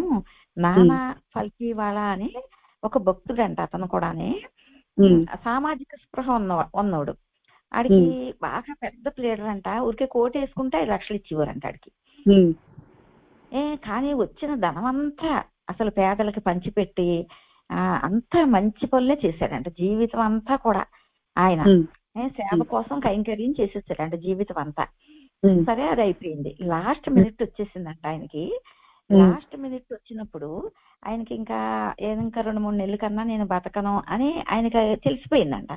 తెలిసిపోతే ఈ చూసావా చుట్టూ సాయాలు పొందిన వాళ్ళు వీళ్ళందరూ కూడా ఆయన దగ్గరికి వెళ్తారు కదా, మరి జనానికి సంబంధించిన వ్యక్తి కదా, జనం ఎక్కువ వెళ్తారు అలాంటి వాళ్ళ దగ్గరికి. జనం వెళ్ళి, అమ్మ మీరు మాకు అంత చేశారు, ఇంత చేశారు, ఇలాగా పిల్లల్ని చదివి ఇలాగా మొత్తం అన్ని కూడా అస్తమానం మాట్లాడుతున్నారంట. అస్తమానం మాట్లాడుతూ ఉంటే అప్పుడు ఆయన అన్నారంట, ఎందుకండి మీరు ఇలా మాట్లాడుతున్నారు? నా జీవితంలో నేను చేసిన పనులన్నీ నేను మర్చిపోవాలి ఇప్పుడు. ఆ పనులు గుర్తు చేసుకుంటా బాహ్య దృష్టితో నేను ఇలా వెళ్ళిపోతే ఎందుకు నేను పని చేసినట్టు?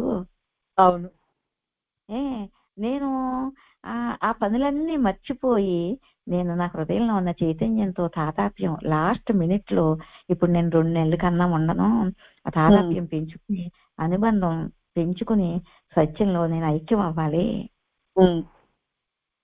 నేను ఆ దృష్టితో నేను జీవిస్తున్నాను. నేను ఆ దృష్టితో జీవిస్తా ఉంటే మీరు అందరూ వచ్చి అంత మంచి పని చేశారు ఇలాగా అలాగా అని నన్ను బయటకి ఇచ్చుకొచ్చేస్తున్నారా మీరు?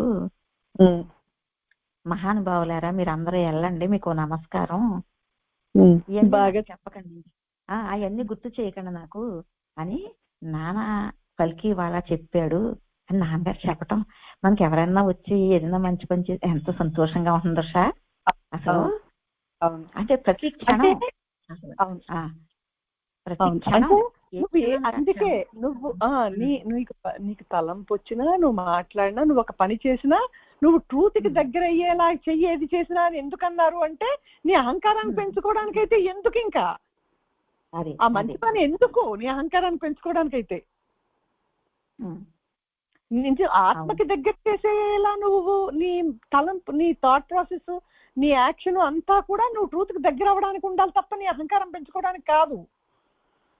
అందుకే అనేవారు 24 గంటలు జాగ్రత్తగా ఉండాలంట మనం. అవును అవును, ఏ క్షణానికి ఆ క్షణం మనం జారిపోకుండా, ఆయన ఏదైతే మనకు అందించారో దాని నుంచి జారిపోకుండా లోపల హృదయానికి సంబంధించిన ఎరుకుతో హృదయంలో మనల్ని మేల్కొల్పుతారంట ఆయన. అవును, అది ఆ స్థితి కలిగేయటానికి మనం అని ఆ మనసునే మనోమూలంలో వెతుకు, ఇంకా మరి ఇలా చెప్తున్నారు కదా, వెనక్కి దాని అంతర్దృష్టి రావాలి, లోచూపు రావాలి దానికి, అంటే ఉన్నదంతా నీ హృదయంలోనే ఉంది, అక్కడికి గురి పెట్టించడానికే చూస్తారు. అవును, ఇప్పుడు ఈ భగవాను అంటారు కదా, స్మరిస్తే రాకుండా ఉంటుందా, కాదంటానికి నువ్వెవడి, వద్దంటానికి నువ్వెవడి, స్మరించి చూడు అని భగవాన్ అంటారు కదా. ఆ మాట చెప్పి ఒక రోజు నాన్నగారు అన్నారు, స్మరించి చూడు అన్నారు భగవాను. ఆ స్మరణ ఎలా ఉండాలంటే, స్మరించి స్మరించి స్మరించి నాతో ఒక్కటయ్యే వరకు స్మరించు. నాన్నగారు చెప్పిన మాట. నాతో ఐక్యమయ్యే వరకు స్మరించు, నాతో ఐక్యమయ్యే వరకు స్మరించు, నాతో కలిసిపోయే వరకు స్మరించు. ఆ స్మరణతో నువ్వేమవ్వాలి, నాతో ఐక్యమైపోవాలి, నాతో కలిసిపోవాలి. అప్పుడు వరకు స్మరించు. ఎప్పుడు వరకు స్మరించాలంటే అప్పుడు వరకు స్మరించు అన్నం చూడు. మరి అది ఎలా స్మరించాలంట? ఆ సాధన కూడా నీ దృష్టిని, నీ ముఖాన్ని నీ లోపల హృదయం వైపు గురిపెట్టు, నీ దృష్టిని అటువైపే ఉంచు, ఇలా లోకం వైపుకి తిప్పకో, ఇంద్రియాల వైపుకి తిప్పకో నీ ముఖాన్ని. ఎందుకంటే నీ దృష్టి అటువైపే ఉంటే నువ్వు ఒక్క అడుగు లోపలికి వేస్తే లోపల నుంచి 9 అడుగులు నేనే వేసి లాక్కుంటానని చెప్పారు కదా ఉషా నాన్నగారు. అంటే ఆయన జీవించి శరీరంలో ఉండగా మనల్ని ఒక్క అడుగు లోపలికి తోయడానికి చూశారు ఆయన. ఇప్పుడు ఏం చేస్తున్నారు, నాకు అలాగే అనిపింటాను ఉషా, ఇప్పుడు ఏం చేస్తున్నారు, లోపల నుంచి ఆ శక్తినిచ్చి అసలు ఎన్నరగా తీసుకుపోతున్నారేమో ఉషా, ఎన్నరగా తీసుకుంటున్నారు. వర్క్ ఇక్కడ ఎన్నరగా మొదలు పెట్టేశారు. అవును, అంటే ఇది వరకు కూడా జరిగిందంటే అదే, అంటే పరిపక్వతని బట్టి తప్ప, అదే అవుటర్ గురు పుషెస్, ఇన్నర్ గురు పుల్స్ అన్నారు కదా. అంటే మనకి, అంటే నాన్నగారిని రూపం కనిపించేసరికి మనం ఎక్కువ ఆయన రూపాన్ని ప్రేమిస్తూ ఆయన్ని ఎంజాయ్ చేస్తూ, ఆయన ప్రెజెన్స్ ఎంజాయ్ చేస్తూ, అంటే ఇన్నర్ గానే ఎంజాయ్ చేస్తున్నాం, కానీ బాహ్యంగా ఆయన రూపాన్ని ఆధారం చేసుకున్నాం. అవును, ఇప్పుడు ఏంటంటే రూపం లేకపోయినా ఆధారం లోపల ఉన్నాయనే కాబట్టి అక్కడి నుంచి ప్రవాహం కంటిన్యూ అవుతుంది. అదే ఈ మాట గురించి ఉషా ఒకసారి చెప్పారు. ఇప్పుడు నీ దృష్టిని నీ దృష్టి నువ్వు ఎవడైతే అయ్యున్నావో నువ్వు వాడిగా ఉండు, నీ దృష్టిని నీ లోపల ఉన్న పరమాత్మ మీద, ఆయనతో సహవాసం చెయ్యి, ఆయనతో అనుబంధం పెంచుకో, నీ దృష్టిని అటు ఫోకస్ చెయ్యి అని ఇలా చెప్తా ఉండేవారు కదా. అంటే నాకు అంతర్దృష్టి కలగటం లేదండి, మరి లోచూపు కలగటం లేదండి అని ఒక భక్తుడు ఎవరో మామూలుగానే ఎవరో మబ్బులే అడిగారు ఉషా. అంటేనే ఇప్పుడు అద్భుతం, అసలు ఇంక ఎన్ని అద్భుతాలు, ఎన్ని వైభవాలు వచ్చినాయో అప్పుడు చెప్పారమ్మా. ఇప్పుడు మీరు నన్ను చూస్తున్నారండి, బలవంతంగా చూస్తున్నారా మీరు నన్ను? యథాలాపంగా న్యాచురల్ గా చూస్తున్నారు. నేను మిమ్మల్ని చూస్తున్నాను. ఏమన్నా బలవంతంగా చూస్తున్నానా? నేను మిమ్మల్ని న్యాచురల్ గా చూస్తున్నాను. మీరు నన్ను న్యాచురల్ గా ఎలా చూస్తున్నారో అలా న్యాచురల్ గా మీ మనసుని, మీకు అంతర్దృష్టిని పెంచుకోండి. అలా న్యాచురల్ గా రావాలండి, మనసును బలవంతం చేయకూడదు. అవును అవును, సింపుల్ అన్నారండి, సింపుల్. మీరు నన్ను ఎలా చూస్తున్నారు? నేను ఇప్పుడు మిమ్మల్ని చూస్తున్నాను, కష్టపడుతున్నానా? బలవంతం చేస్తున్నానా? బలవంతం చేయట్లేదు. ఆటోమేటిక్ గా న్యాచురల్ గా నేను మిమ్మల్ని ఎంత న్యాచురల్ గా చూస్తున్నాను, అంత న్యాచురల్ గా. అంటే అక్కడ ఒక మాట చెప్పన్నారు, ఇష్టం ఉంటే అంతా వచ్చేస్తుందండి. అవును,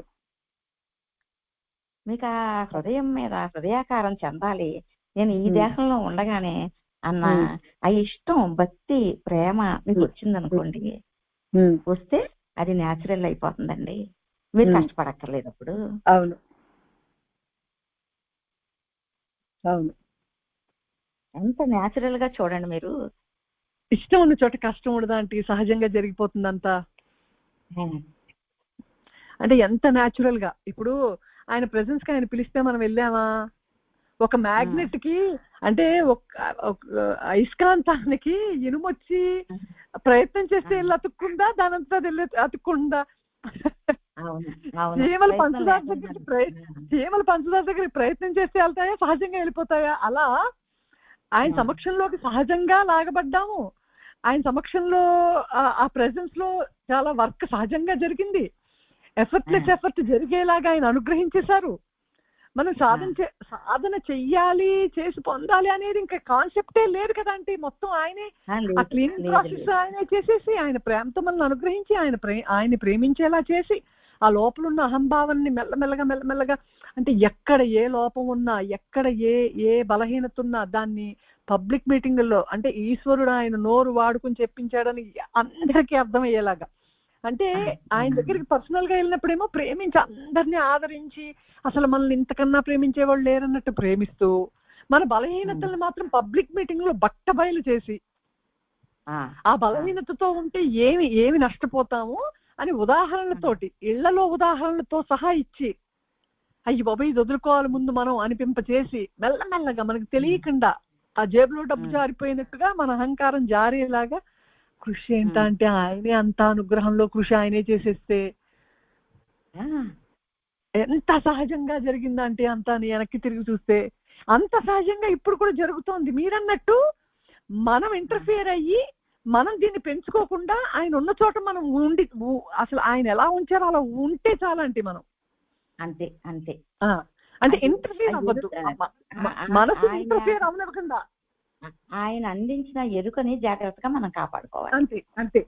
ఇప్పుడు నానా పలికి వాళ్ళ ఎలా కాపాడుకున్నాడు? ఎవరో వచ్చేయో మాటలు చెప్తా ఉంటే వెళ్ళండి అన్నాడా లేదా? అవును.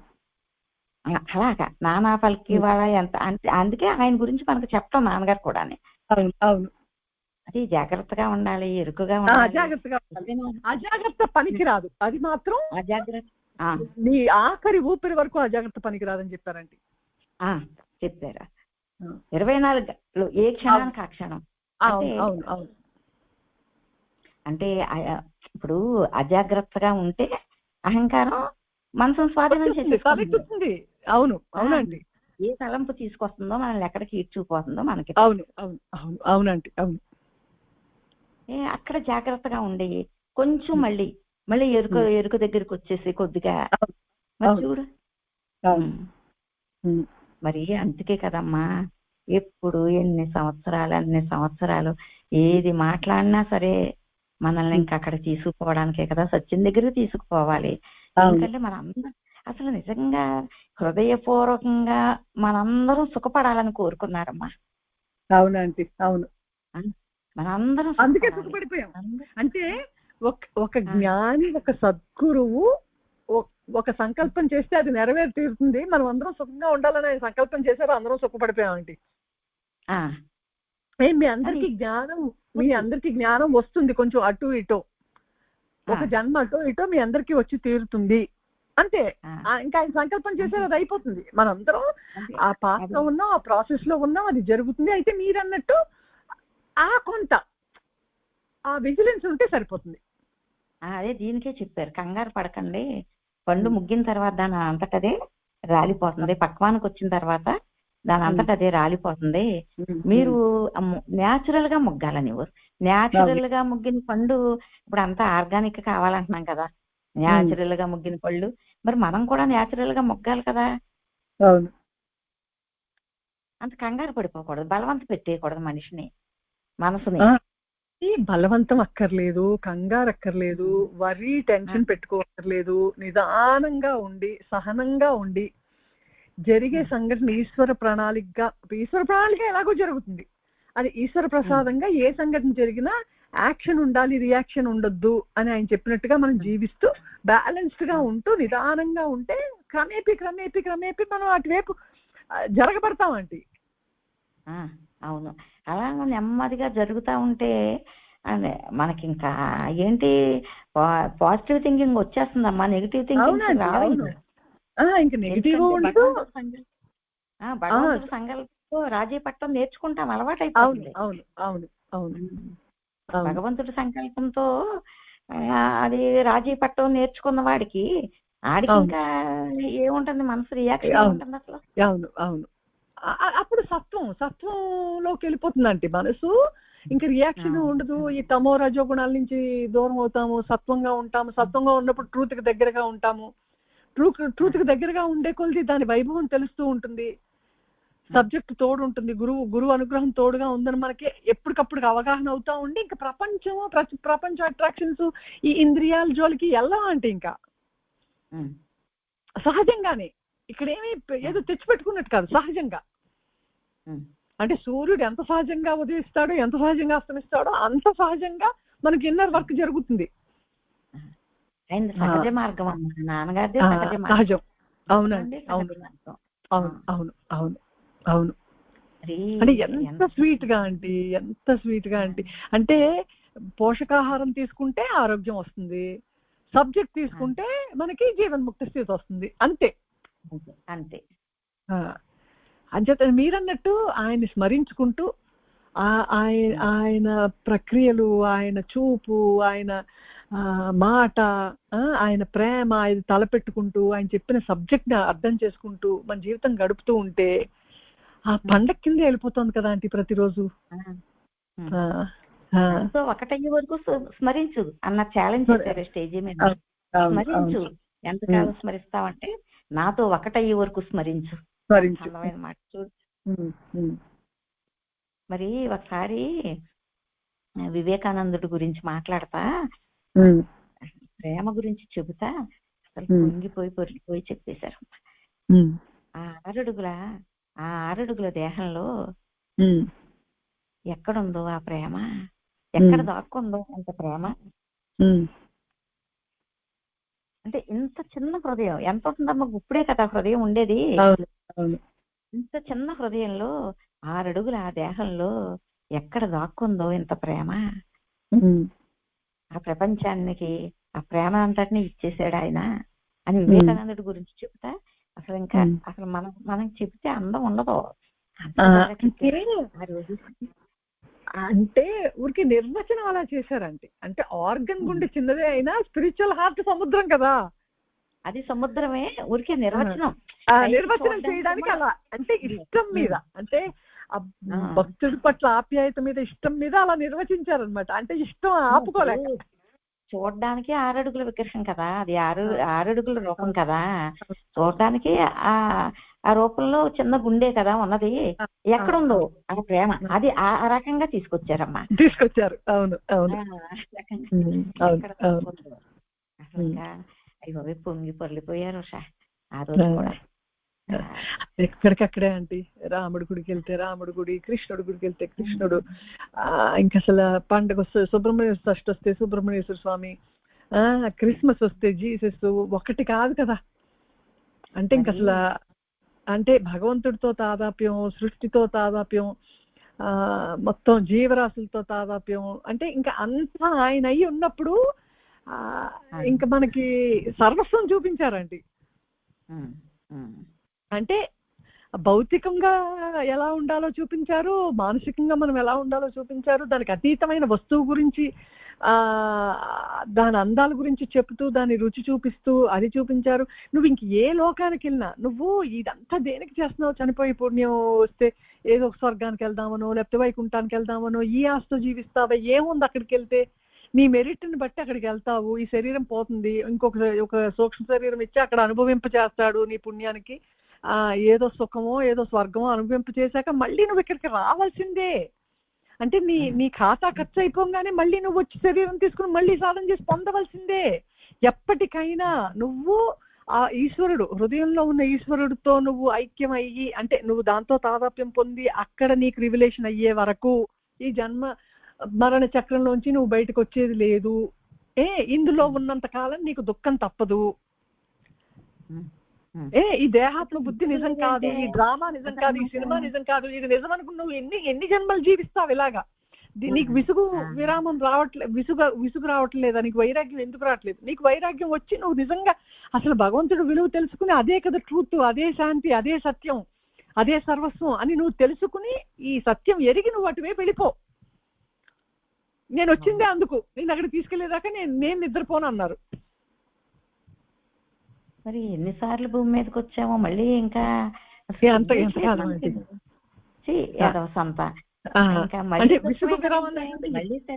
మళ్ళీ శరీరం వస్తే మళ్ళీ దుఃఖమే, మళ్ళీ గొడవలే, మళ్ళీ అసలు ఇలా కాలక్షేపం ఎంతకాలం, అంటే అబద్ధంలో కాలక్షేపం ఎంతకాలం అంటే పోనీ నిజం అయితే అసలు సత్యం కానీ ఇది కళతో సమానమైన దాంతో తాదాత్మ్యం పొంది కష్టం సుఖం అనుకుని జీవిస్తూ ఎన్ని జన్మలు పోతామంటే ఇలాగా. సో అంటే ఆ శాశ్వత శాంతి, నిత్య యవ్వనం అంటే ఎంత వర్ణించారంటే దాన్ని, అది మాటల్లో పెట్టలేకపోయినా ఎంత కుదిరితే అంత మాటల్లో పెట్టి దాన్ని వర్ణించడానికి ట్రై చేశారు. అరవింద ఘోష్ చూసావా చెప్పేవారు, the com, the com, the com, the light, the power, the bliss, the happiness, the Cs of ఆనంద, the heights of knowledge and seas of ananda, for the enlightened souls, for the realized souls, for the realized souls, for the enlightened souls, the calm, the power, the peace, the bliss, the heights of knowledge, seas of ananda. ఆయన నోటితో చెబితేనే అందం అంటే అది అందం. ఆ బాడీలోంచి ఆ మొక్కల్లోంచి అలా పొంగిపోయి పొంగి అంటే కప్పు నిండిపోయి కారిపోతే అది అందరికి పంచిపెట్టారంటే అంతే. సో మీరన్నట్టు అద్భుతాలంటే అద్భుతం, miracle. Hour very life is a miracle. నాన్నగారు మన జీవితంలో రావడం మిరకల్. అసలు life it self is a miracle అయిపోయిందంటే ఆయన మన జీవితంలో. ఇప్పుడు ఈ జన్మలో మనకి జన్మరాహిత్యం రాలేదనుకో, ఇంకా అసలు నిజంగా జన్మే వృధా ఉషా.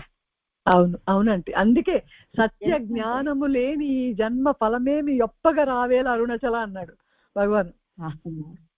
అంటే ఇంత చూసి, ఇంత గురువు సమక్షంలో ఉండి, ఇంత ప్రెజెన్స్ ఎంజాయ్ చేసి, శాశ్వతమైంది అదే అని తెలిసి, ఆనందం అక్కడే ఉందని తెలిసి కూడా మనం అక్కడికి చేరుకోకపోతే మీరన్నట్టు వృధా.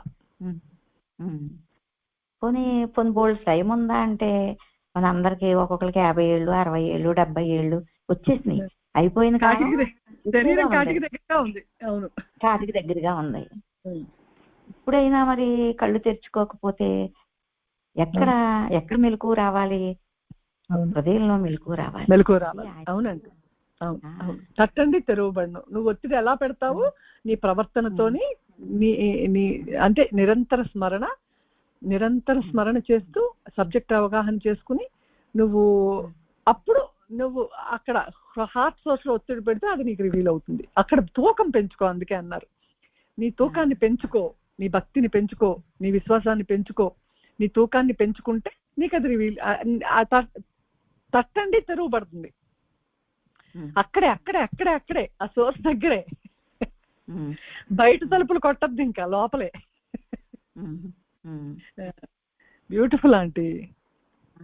మనం మళ్ళీ శంకరాచార్య వారి సబ్జెక్ట్, శంకరాచార్య వారి మొన్న కొచ్చిన్ కాలేజ్ రియూనియన్కి వెళ్ళినప్పుడు కొచ్చిన్ వెళ్తే అక్కడ పక్కన శంకరాచార్య వారి కాలేజీ ఉంది కదా, వెళ్ళొచ్చాను. నాన్నగారు అన్ని జ్ఞాపకం వచ్చినాయి, ఆ శంకరాచార్య వారి గారి గురించి చెప్పినాయి. తర్వాత స్తూపం, ఆ స్తూపం దగ్గర పైకి వెళ్ళి అన్ని చూసేసి వెళ్ళా. నాన్నగారు మేము అందరం చూసి వచ్చినప్పుడు ప్రతి ఫోటో దగ్గర ఆపి ఆయన కథంతా చెప్పి ఆ జ్ఞాపకాలన్నీ వచ్చినాయి. మనం శంకరాచార్య వారి సబ్జెక్ట్ ఒకసారి నాన్నగారు చెప్పుకుందాం అండి. అవును అవును, చెప్పుకుందాం అమ్మా. చెప్పండి. ఇప్పుడు ఈ హృదయం ట్రస్ట్ నిజంగా మీరు ఏ సంకల్పంతో అయితే ప్రారంభించారో, హృదయం ట్రస్ట్ మెంబర్లందరికీ కూడా ఏంటంటే నాన్నగారి చేతిలో పనిముట్లులాగా అలా జీవిస్తున్నారమ్మా. మీరు అందరూనే అలా జీవించి ఇంకా భవిష్యత్తులో ఎన్నో ఘనకార్యాలు సాధించాలని కోరుకుంటున్నానమ్మా.